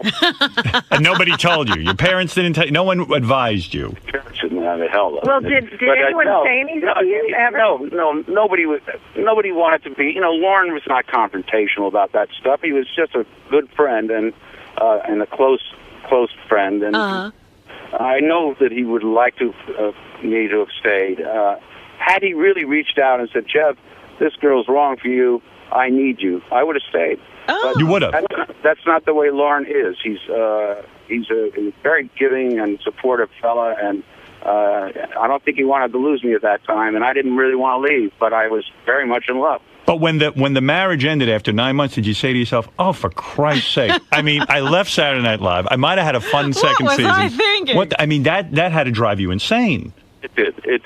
I mean, ultimately, I had a film career that happened and all that stuff. So right. It all worked out well. I enjoyed myself and made some bucks. But the fact of the matter is I always regretted not, staying with that show longer because it was really my show. I mean, I founded it with Lauren, and I regret it, looking back. But, hey, a lot of people do silly things in their lives. But what was Belushi and Aykroyd so mad at you that they stopped talking to you because they felt you were undermining their success by leaving? No. They didn't care. John was a little jealous, and he had a right to be. Nobody could pronounce his name. John probably wanted you to leave. But he wanted me out. And it got Bill Murray in. But we got Bill in, and the fact is, John was wonderful, and I was just suddenly this big star, and it's because I said my name every week. This is what I told John. But John, and then nobody can pronounce yours. And John was probably a little more jealous than I had thought.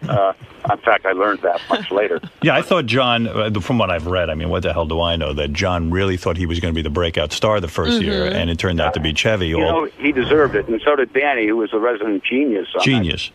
But the fact is, it happened the way it happened, and I said my name every week. People knew who I was, and there's no accounting for that stuff. The fact is, John did become a big star. That's what he wanted. But he abused himself a little too much. Yeah, real sad. But so how soon after did you meet Janie, or did Janie break up the second marriage? I met Janie on a really great movie that I was making, and she was a production coordinator, and I was on the movie. And you seduced Janie as you were the star. What film were you working on at that point? Under the Rainbow. Oh my goodness! Under the Rainbow with all the midgets. Yeah. Something. Everybody on that film was on drugs except for me. Including Billy Barty? Not the great Billy. Not Billy Barty. Maybe not Billy Barty, but Chevy. Well, you don't know. With 150 little people, who are, you can't tell really. Chevy, you saw Janie on the set. She obviously was attractive. Yeah. And how long did it take you to get her in your trailer and seduce her?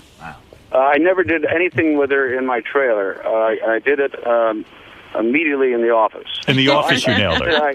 I was very polite, and I took her out on a golf cart one day for a little tour of the studio grounds and got lost and got sort of embarrassed. But we went out for a couple of dates, and I don't know, somehow she liked me. The first time he asked me out, he said, he came over, and it was for the premiere of Seems Like... Well, actually, it was like the third time, but the other times didn't...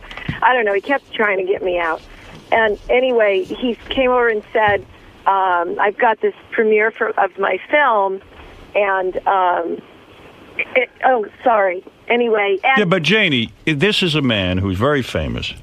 You must have been completely bowled over that he picked you out. And there was pressure, I would imagine. Were you of the opinion that, he's just going to mess me around? Didn't you think... He said, listen, Goldie's over in France right now, and someone else is going to go with me, but they don't feel well. Would you go with me? And my response was, not if I'm third choice. So did you put out, Janie, did you put out quickly for Chevy is the question. No. How long did it take Chevy to get in your pants? It took me, it must have been, 4 or 5 hours? Was it 5 hours? Was it that many hours? That must have been insufferably hard for you, Chevy, to wait 5 hours. Chevy, were you a ladies' man back in high school? I imagine you were the popular guy with your gift I was of gay. very extremely gay at that time. You were. And then when did you stop being gay? I stopped when I realized there were girls. Oh, now, but Chevy, you had your share of famous women before Janie. You got all that out of your system, right? As far as you know. Yes. I mean, didn't you make love, if I may ask, Janie, and this is, did you make love to Cheryl Tiegs? Who? Cheryl Tiegs. I don't know. The famous model? Never met her. Really? Yeah. Oh, someone had did you get your share of famous women before you married Janie? I may well have had some dalliances with people who had a good name. You did. Janie, did he discuss every one of them with you? Did he brag to you on the first date, Janie, how many women he had and gave you a list of names? I wouldn't have been impressed. It would have worked against him. Right. So you don't want to know the women he's made love to? No. Janie, you've never asked him in the privacy of your own home? In the privacy of our own home. She's never asked me. We don't talk about that stuff much. I brag to my girlfriend all the time. I tell the dogs. Yeah. But you tell the dogs? Yes. To anyone who will listen. But you don't regret having gotten married, even though you had to walk away from that kind of exciting sexual life. Man, I've got the best girl in the world. Oh, I like this. Very nice. You two are a good couple. I am. Yeah, we could tell how solid you were from that phone call. Yeah, you even stuck up for each other. Yeah, we love each other a lot. Well, I'm very happy for you, and I'm going to tell you something. You were always good friends with Gerald Ford. I am one of the few people who will say this. I thought Gerald Ford was a good president. Underrated. Underrated. I do, and I've always said that. He was a sweet guy, actually. Yep. I liked him. Now, you got to check out this 4th annual Chevy Chase Green School auction. You two ought to come in one time so I can really get into this sexual... Oh, God. You know what? We will. And that's the date, man. Do you have children? We got to get out now because we got to go do this show. But you're doing Martha Stewart's show? I got to thank you so much for doing this for us. All right. Thanks, Chevy. Thanks, Janie. Thank you. Bye-bye. Bye-bye. Bye. Bye, guys. Who would ever have predicted that? Oh, this is crazy. Well, that's what happens. You hang around long enough. Stay here and it'll happen. He actually called me the other night and left the funniest phone message I've ever heard a human being leave. Really? Yeah. I was laughing out loud. And I don't do that often. If he comes in, I should save that message so that I could get his permission to play that for you. I would love to hear that. He accuses me of being a Jew. He How dare he? Accuses me of wrecking his career. It was the funniest thing I ever heard. Up next, by the way, and this is even more exciting, Kathy Lee Gifford is going to come in here and lick my balls. Nice. Well, we haven't been here that long, have we? No. I don't think we'll ever be here long enough for that. How long will that take? You know, Artie, I also want to find out, and I'm sorry I didn't do this just now, but I want to know if he remembers working with you. It's funny. When did you two work together? Dirty Work. Yeah. Oh, he was in that too? He came up. He was up in Toronto working with us for about 2 weeks, and one of the greatest nights I ever had was there was a pool hall that we used to go to all the time in Toronto. And when the first night he came up there, me, Norm, and Chevy Chase, and Norm's assistant, Lori Jo, we went shooting pool. Norm and Lori Jo bailed, and it was just me and Chevy Chase shooting pool together. Wow. For about an hour, and then we walked back to our hotel, and I was just asking him questions about Belushi, just picking his brain about stuff that I wanted to know about, and he was so nice. He talked to me for 3 hours together by ourselves. He probably does remember that. But then, he did so much funny shit in that movie that they cut out, just physical stuff. Yeah. And, he was a nice guy to me. Wait a second, Artie, I have to interrupt you. Billy Crystal's on line 3. And he busted Saget's balls in the most funny way. Billy Crystal, have we made up with him? Is he all right with us? I don't think he's all right with me. He's Jim, never going to be all right. Jim, you're on the air. Hi, how you doing? Hey, now. Hey, I think the viewers kind of want to know how you guys reconciled. I mean, for those of us that aren't quite up to speed without maybe airing too much of the dirty laundry. Well, no, I can give you the quick update. What happened was Chevy called. This is funny. And this actually is really interesting story. Gary reminded me of this. There was a time when Chevy and I were going at it so badly.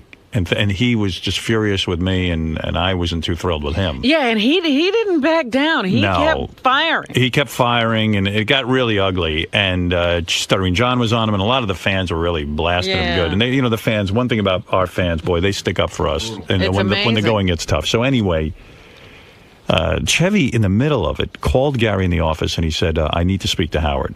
And I said to Gary, "I ain't speaking to him." So Chevy said to Gary, "Listen, it's not even. I don't care if he makes up with me or not. It's nothing about that." He says, "I have a source that tells me someone went to the Inquirer, said something about Howard. They're going to blast him in an article."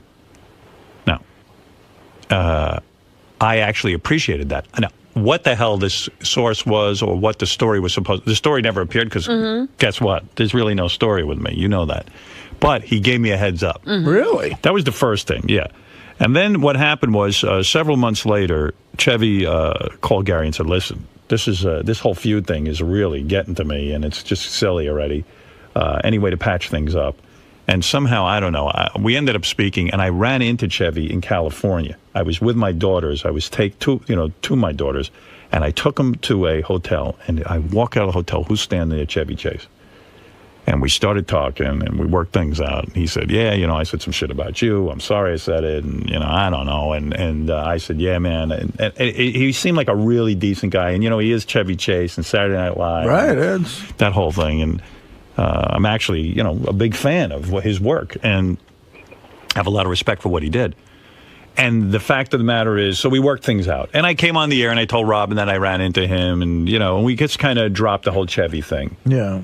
And and I haven't been a slow, sort of, So warming. I got invited to this party this summer that I told you about on the air, and all of a sudden I see Chevy and Janie walk in, and Janie I've never reconciled Right? with. No, there were never any discussions with Janie. Janie was still angry from the phone call. I'm standing there at this party with my daughter. I'm talking to Bruce Springsteen, and now all I'm doing is focused on Chevy and Janie coming in. And I'm is watching, that woman going to attack me? Yeah, I'm watching, and the two of them see me, and they get into a huddle, and they start talking. And I'm thinking to myself, they're probably saying, maybe we're going to leave, or I didn't know what, or we're going to go confront him, or what. I didn't know where things stood. Janie was just waiting for this opportunity. And then as the party went on, Chevy came over, and we were talking, and all that, but Janie wouldn't come over. Well, later on in the party, Janie did walk over, and she said to me, "Hey, Howard, what's happening?" And blah, blah, blah, blah. I'm Janie Chase. I said, "Oh, hey, Janie." I said, "Look, we've never had a chance to talk. I know things got really weird." I said, "But boy, we sure did some good radio together." She didn't really. Yeah, she goes, "Well, it was good for you." I said, "Yeah," and I said, "Well, gee, I feel awful about how this all went down. I've had a chance to reconcile with Chevy and all of this, and she was really actually lovely, made it easy, and started asking me about my kid who was here and all that kind of stuff, and." Yeah, the good radio thing, that only ever works with Trump. Right. Yeah. He appreciates that. He does. And then like my feud the time I had with Sam, that blew over, and the feud with Bon Jovi blew over. Yeah. I mean, here I am at Bon Jovi's house. We had a huge feud, it was unbelievable. So it was kind of neat that, it all worked out. And then I heard about their charity with the environment. They were really donating a lot of money and trying to raise money. Got some good stuff up there for auction. Yeah, and I said, hey, I would like to help out. They asked me if I would help out, and I said I would. So that led to this call last night where they thanked me for putting this item up for bid. And again, we welcome anybody to bid on it. It's for a good cause. And come on down here and spend some time with us, to sit in for an hour or something. I'd like to, Howard, but I think I'm going to go for Clinton. I'm going for Cameron Diaz myself. I think hanging out with Cameron Diaz for a day would just be absolute ball torture. Well, I could probably pinpoint the exact time and year that initial phone call happened. Yeah. I'm going to say late July 1988. And the reason I know that is because it sounds so it's taken 10 years, 20 years to. Is I went. Me and my friends were such big fans of the show at that time, and you hadn't even gotten into Philly yet, I think, or maybe you had just gotten into Philly. And me and my one buddy, Kevin, went away on a vacation. We saved up money and we went to Cancun for a week to try to get laid, which we didn't. Right. And then when we got back, my buddy Deej picked us up at the airport, and the big fucking news was that you and Chevy Chase had this blowout on the air. And he told me, he goes, yeah, Howard was telling him, you know, your movies suck now. And Chevy was saying, I turned down 12 movies a day. And you said, I turned down a movie today. And it was like really big news. And I'll never forget that I didn't hear it because he was telling me about it. And that was in July of '88. We went away. So that's probably how long ago we're talking about, almost 20 years. Yeah, it was awesome radio. I mean, I called their house. And it was big, Richard it was big news. And even Chevy in this phone call to me goes that he left me the message saying that if we'd want him, he would come on the show. Right. He said, we're going to be in the car. We're going to do the Martha Stewart show with my wife. But he said, I would be happy to call in. And he said, here's my number. He said, but don't give it to Richard Belzer. So, like, that was 20 years. You know, and Belzer was like, gee, I didn't think Chevy would mind us calling him. Right. That was, he made a terrible blunder. Yes, Fred. My question is he still mad at Belzer? He could be, because he did reference Belzer. I don't know. He did? So funny. And him and Belzer have a big history together. They were, you remember that movie The Groove, too? Yeah, that Channel 1? Oh, yeah. They were together working, doing comedy before SNL. Belzer was he thought that Chevy would actually have a sense of humor, and he would get it. And Belzer considered Chevy a really good friend. Right. Anyway, so, you know, here's 20 years it's taken to get this thing on track. But nevertheless, the Chases are doing this 4th annual Chevy Chase Screen School auction. And to go to CharityBuzz.com. Notice we haven't had Belzer on the show. That was Chevy's demand. And as you remember, Howard, as you remember, Norm had sort of asked you or begged you or whatever to be in Dirty Work for a day. And when I signed on, Chevy Chase was officially on to do the film, and you were a possibility, at least in their head you were. And I was like, wow, that's going to be fun. I'm coming to the set that day. I was crazy. Yeah. It's been such a good source of contention for so many years that who knows what will happen in the future. It'll be great. Yeah, you never know. All right. Hey, thanks, man. That's sort of the brief history of how this all went down.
Yeah. Good morning, everybody.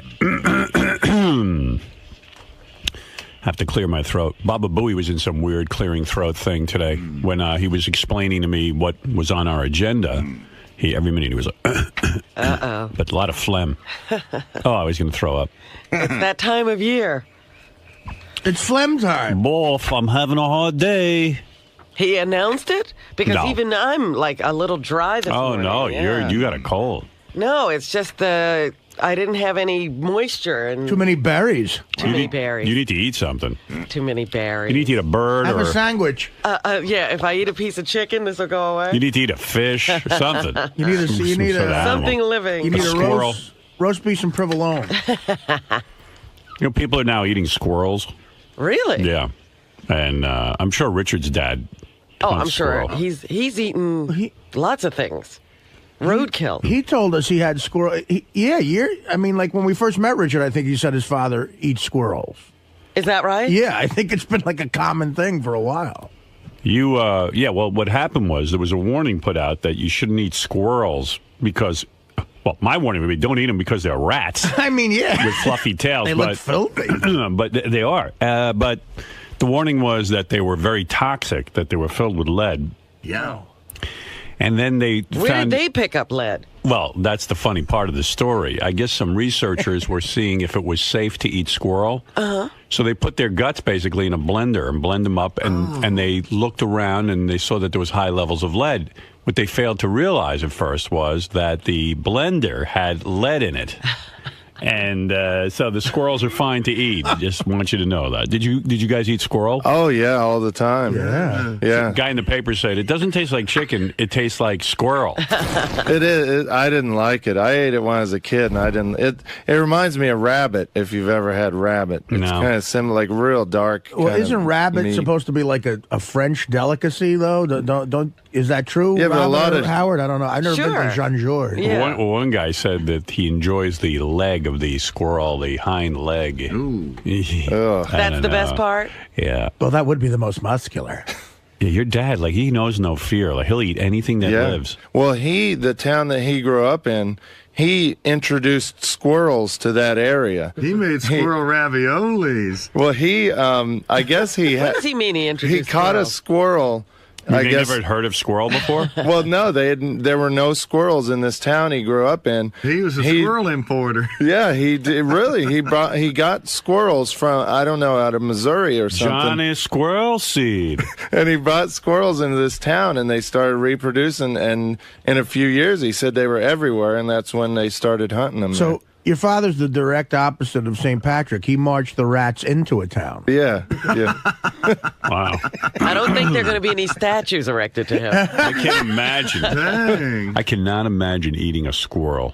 I Look, mean, if I was had really hungry, right. I'd eat anything, but... But in New York City and stuff, they're kind of like you see them in Central Park, and they're real cute and stuff. But out in the wild, you just see them running around in trees. They're more kind of like wild animals out there. How many do you have to kill to put together a decent meal? I would think you'd have to eat like 6 or 7 of them. 70. Well, I mean, I'll take if 2 you're squirrels. 70 like makes Artie, a nice squirrel salad. How many do you have to kill to eat for 2? Probably 2 or 3. Oh, really? I'd say 1 squirrel per person. You can get that much meat off of a squirrel? Yeah.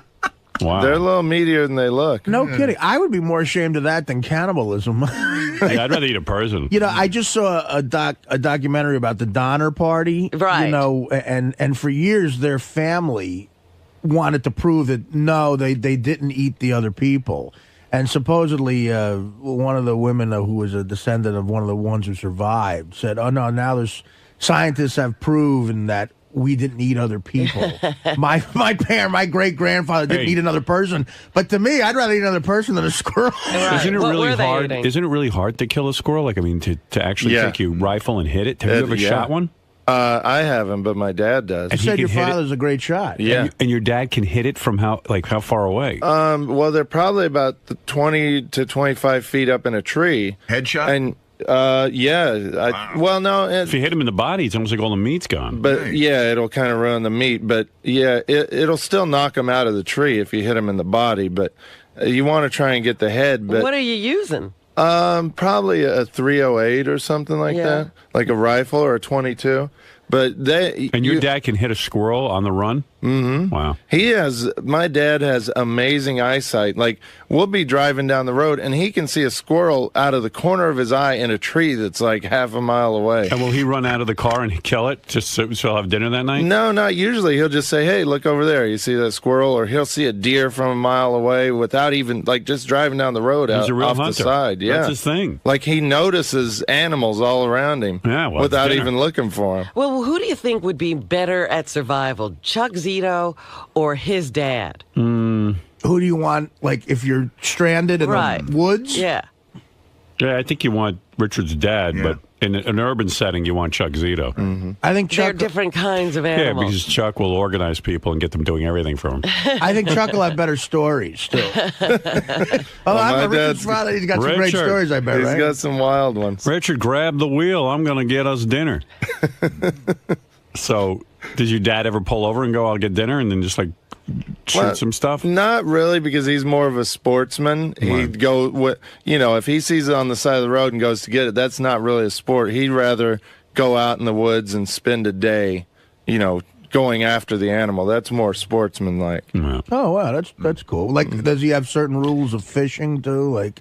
Real rules. No, not really. Not fish aren't like the same. Fish aren't as hard to get. Me and a bunch of my buddies at the Jersey Shore when I was in high school, we had this rowboat we took out by the Barnegat Bridge, and it was nighttime, and we would shine a flashlight on the water, and the crabs would swim up to the light, and we'd net them. And we got busted. The Coast Guard came and said, you can be arrested for that because it's not sportsmanlike. Yeah. There are rules that you got to give fair. It's not fair to the crab. And there's something called noodling that's only legal in Oklahoma. You told us about that. Yeah, where you go and grab the catfish out of their holes in the water where they're spawning.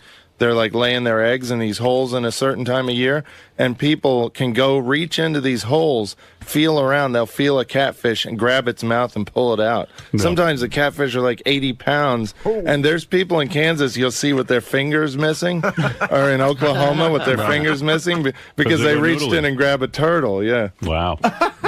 Happened there. But yeah, imagine losing your finger to a turtle. So that's what all those missing fingers are about. Yeah. I was wondering. I knew what the missing teeth were from. I didn't know what the missing fingers were from. Usually noodling, I thought they were all shop teachers.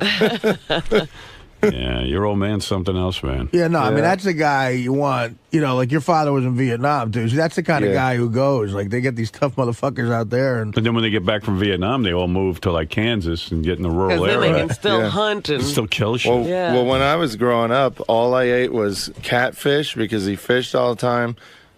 Quail, we ate a lot of quail because he loved to quail hunt. Pigeons. Raccoon. We never ate pigeons. They were too much. I mean, pigeons, I think, carry a lot of disease. So we never ate pigeons, but just all wild game. That's what we lived on. Raccoons is the one that I cannot believe. Yeah. That just looks like nasty shit. It's actually you might as well be eating a ton of squirrels. That's horrible. The squirrel is a little nastier than raccoon. Should Dad and Mom ever go to the supermarket and just get like a steak or something to eat? Yeah, they do that too. Yeah, like my dad makes an awesome hamburger too, but just it's so much cheaper and they love the sport and of hunting and fishing. What do you mean? What does your mom do in all this? Oh, you never watched the special on his family. No. She's got a huge part in this. I mean, the dad goes out and kills it. He takes it back to this house of horrors, the barn, and then that's where he skins them. And then you can watch that whole there's a special on Howard TV. I don't know if it's still up there because we rotate shows a lot. But there was one with Richard's parents. And then the dad skins him. Once he skins him, then it's over to Mom. Mom prepares the whole thing, cooks the whole thing. I mean, she spends all day on it because you got to get that squirrel and raccoon taste out of that meat. I mean, you just can't fry that up and eat it. Is that right? Yeah, she stews it for the whole day. There's onions. There's all kinds of crap. Beer. Sometimes you put it in beer. Yeah, you spend the day trying to get rid of the fact that you're eating a raccoon. Right. You know what I mean? You got to get rid of what it is to get it down. It's vile. I like to use cast iron. It seems to cook a little faster than your fancier stuff. Cut it down in smaller pieces. It cooks even faster. Okay, I'm going to cut up about half a cup of onion, stick in there, and some garlic powder, a couple of bay leaves. There we go.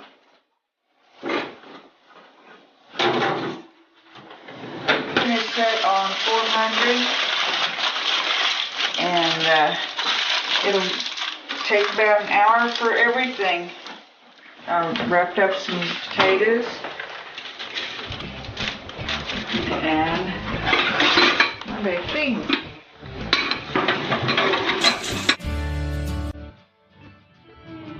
We're going to shred this.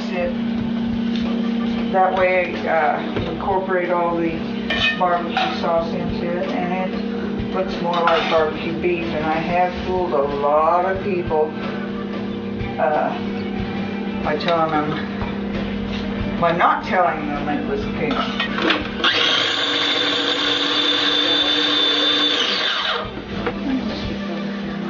Hot with barbecue sauce. It's nice and spicy. Get it all warmed up and just add that to it. sauce already heated, so shouldn't be much longer.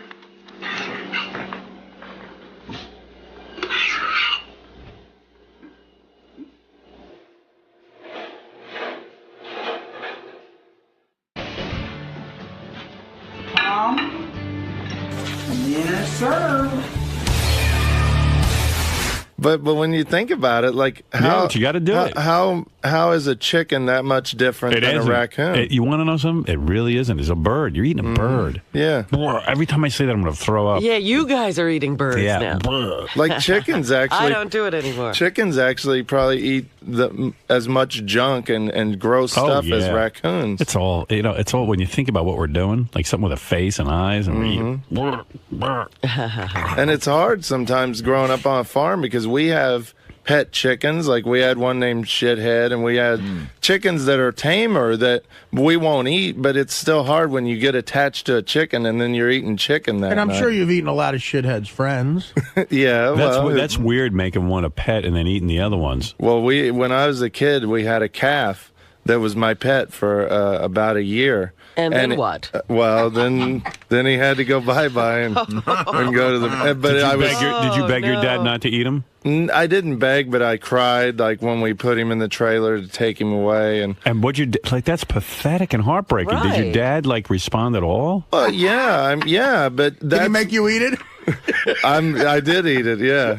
He said to you have to eat it? No, I didn't say I had to, but I just did. That's when you're on a farm, that's kind of part of life. I used to feed all the animals, so I knew I was attached to all the animals. Does it make you sad to think about that? It you does. Eat all your little friends. Yeah. Makes me sad that a calf is pretty evolved. They can even follow commands, and they can they think kind of like my dog. I will say to my dog, my dog has a bed on the other side of the apartment because she snores.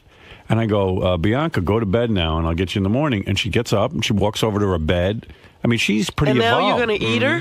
That's what I mean. Like, doesn't the calf, even respond to somebody? Like, when the calf would see you, would it get excited? It would come over to me, and I could pet it, and I would go out in the field and see it. But when we bought the calf, we bought it specifically for eating.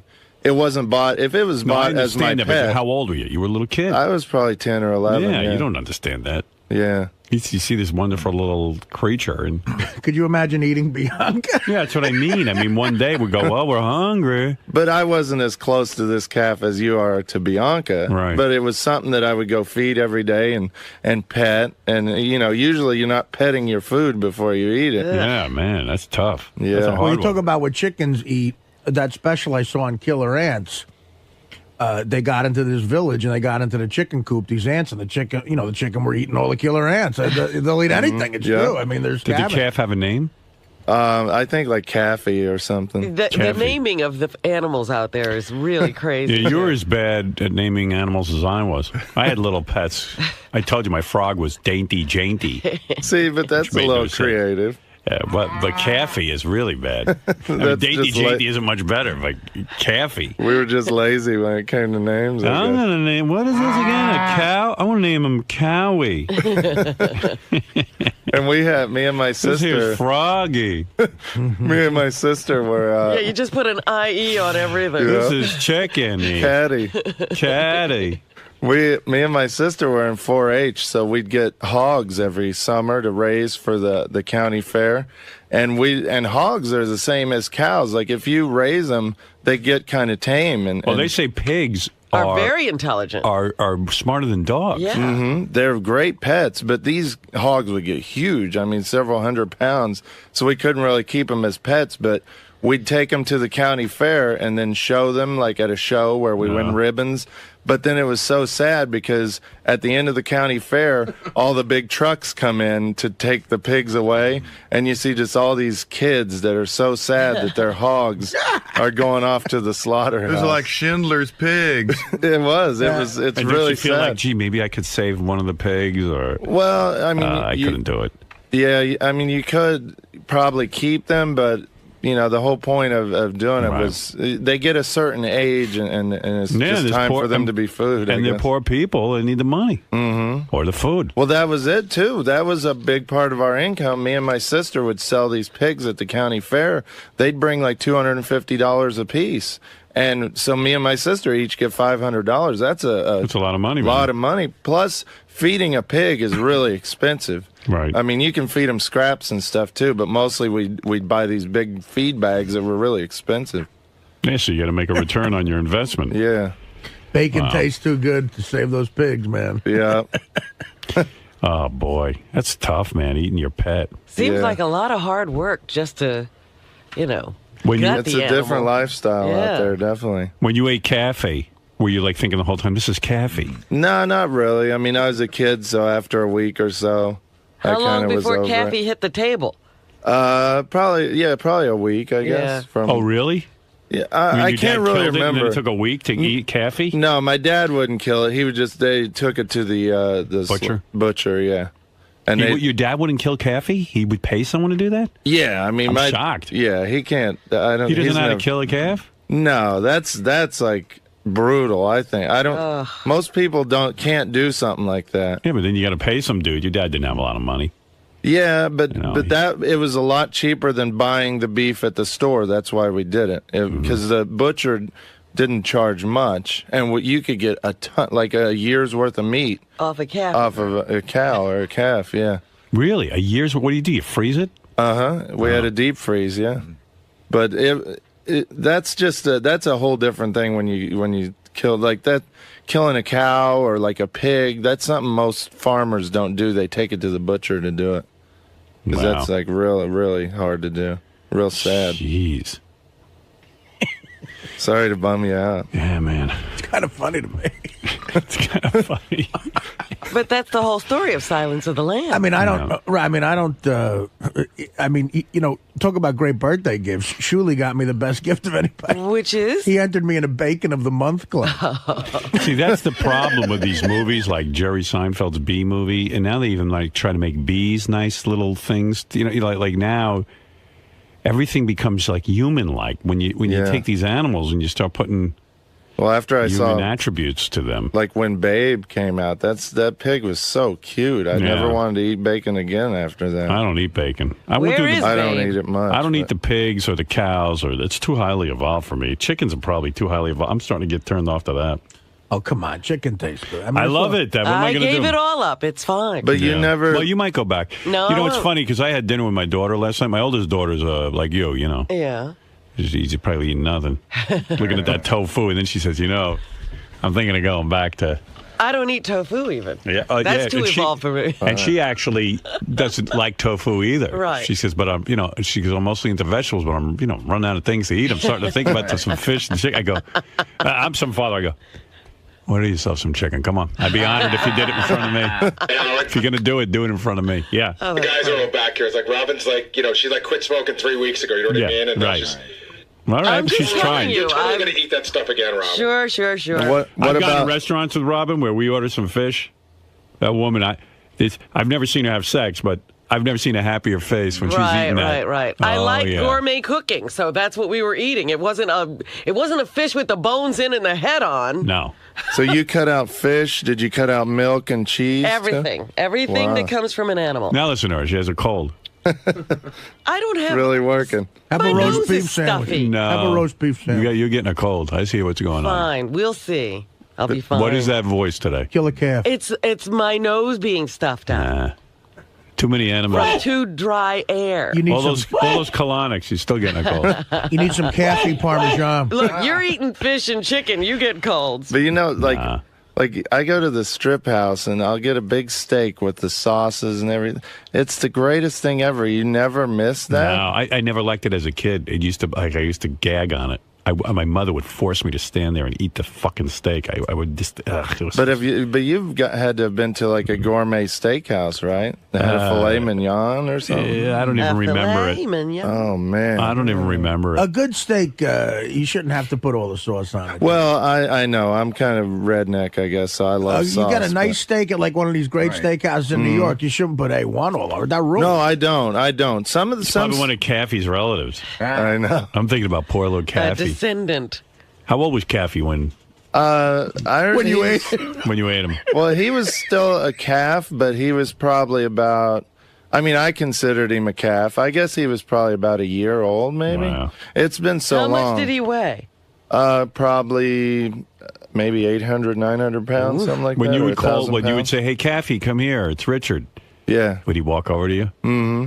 Oh shit! And then he would shit on your foot. And then would he ever like lay down on his back or something and help you rub his belly? No, he never was that affectionate. But he would come over and he would. It was really cute. He'd like nudge me with his head because he knew I had a feed bucket and stuff. And he mostly was friends with me because I brought him feed. But like dogs. Did you like to scratch him and stuff? Yeah, like I would pet him on the head while he was eating, and he'd wag his tail. Kiss him. I never did any of that kind of stuff. Boy, when I used to blow Kathy. I can't believe I was blowing my dinner. Kathy, come over here. I got my hip boots on. Kathy, come here. You're going to taste so good with ketchup or steak sauce. And then I used to put Kathy's hind legs in the front of my boots, and when I'd fuck him, he couldn't run away. I got a feed bag and a blow job for you, Kathy. He was stump trained. I'd tap him on the head, he'd back up.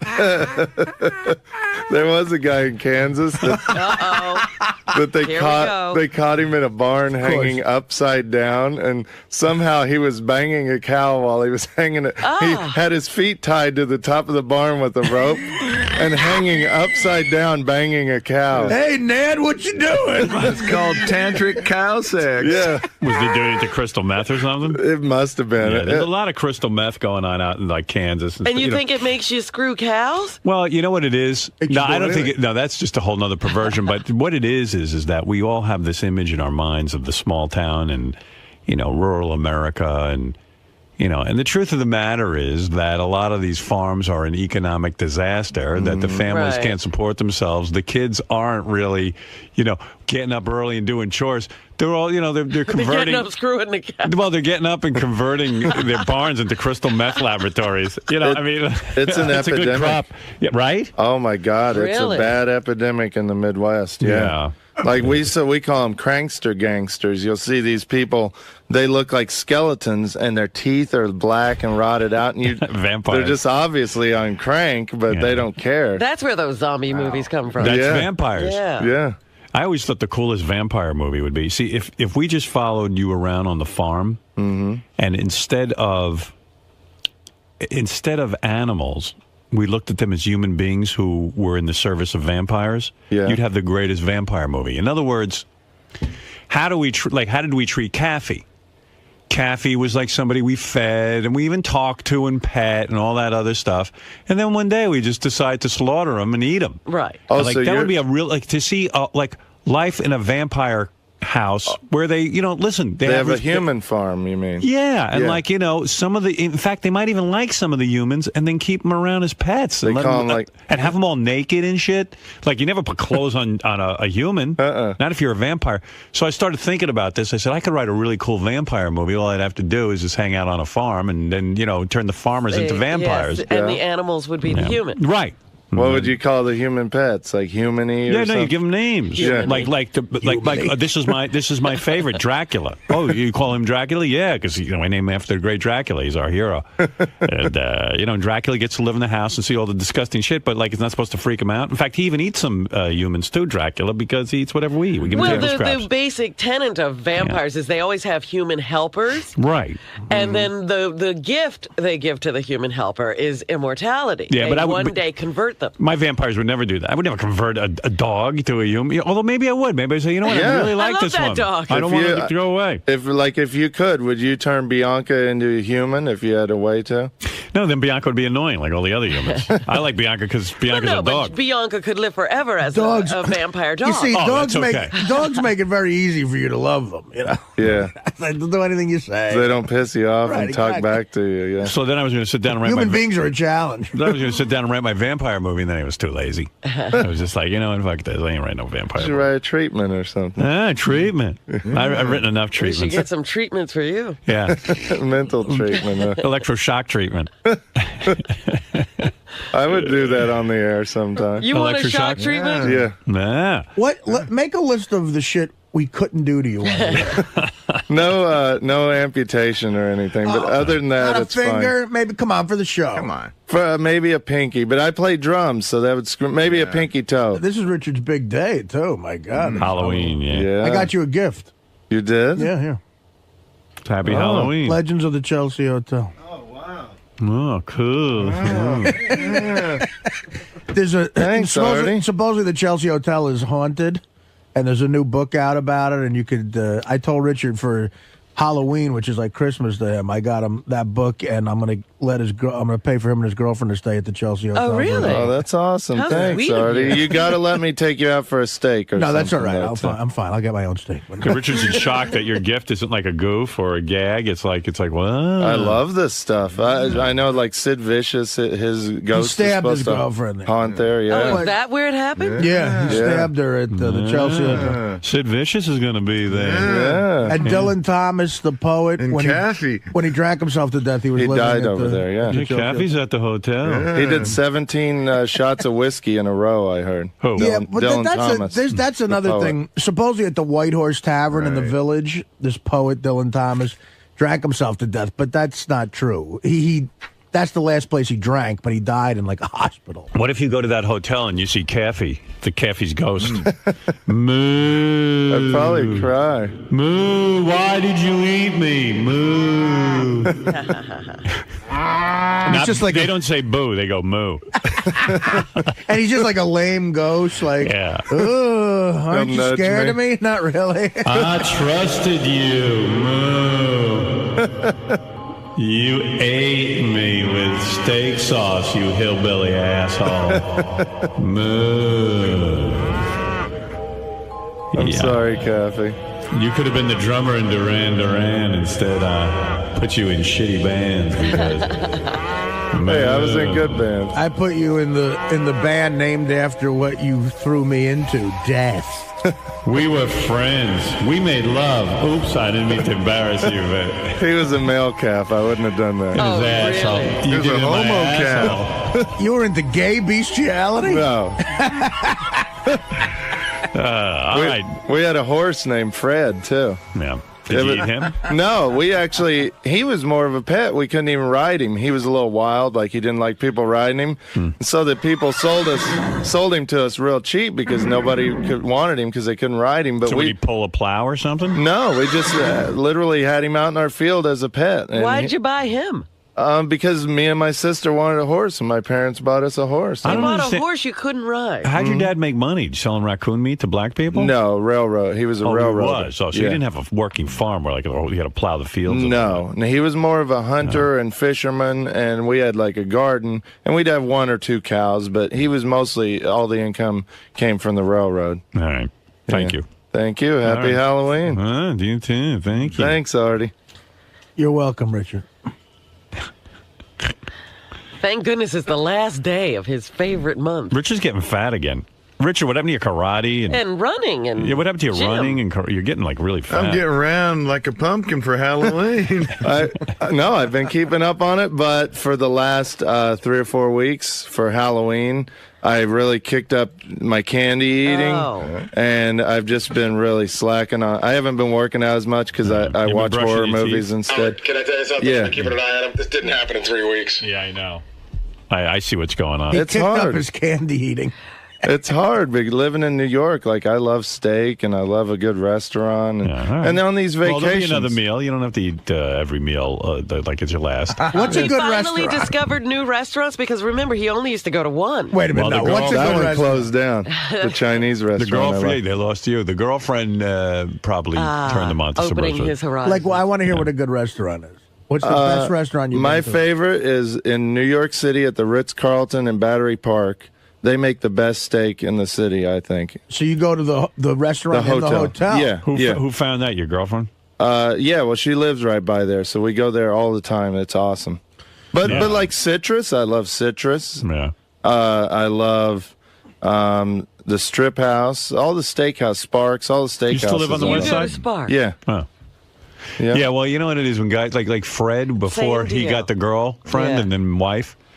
Like Fred would eat at this Vietnamese deli, like every day across from his apartment in Queens. Like it was good. Had What are you three talking about? squares a day there, Right, and like yeah. would hang out. Then when his wife came in, there was no more Vietnamese deli. She started introducing him to some finer dining.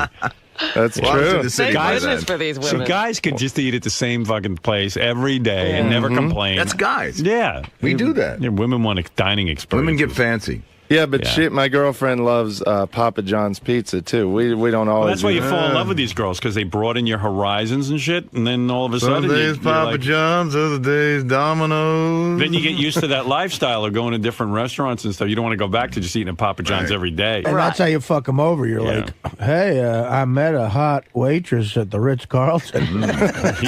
She gives me free steaks. You brought me here, and I found my wife. Exactly. No, it's all guy waiters there. as Ed, far you're as I on the know. air. Hey, I heard you and your girlfriend just moved in together.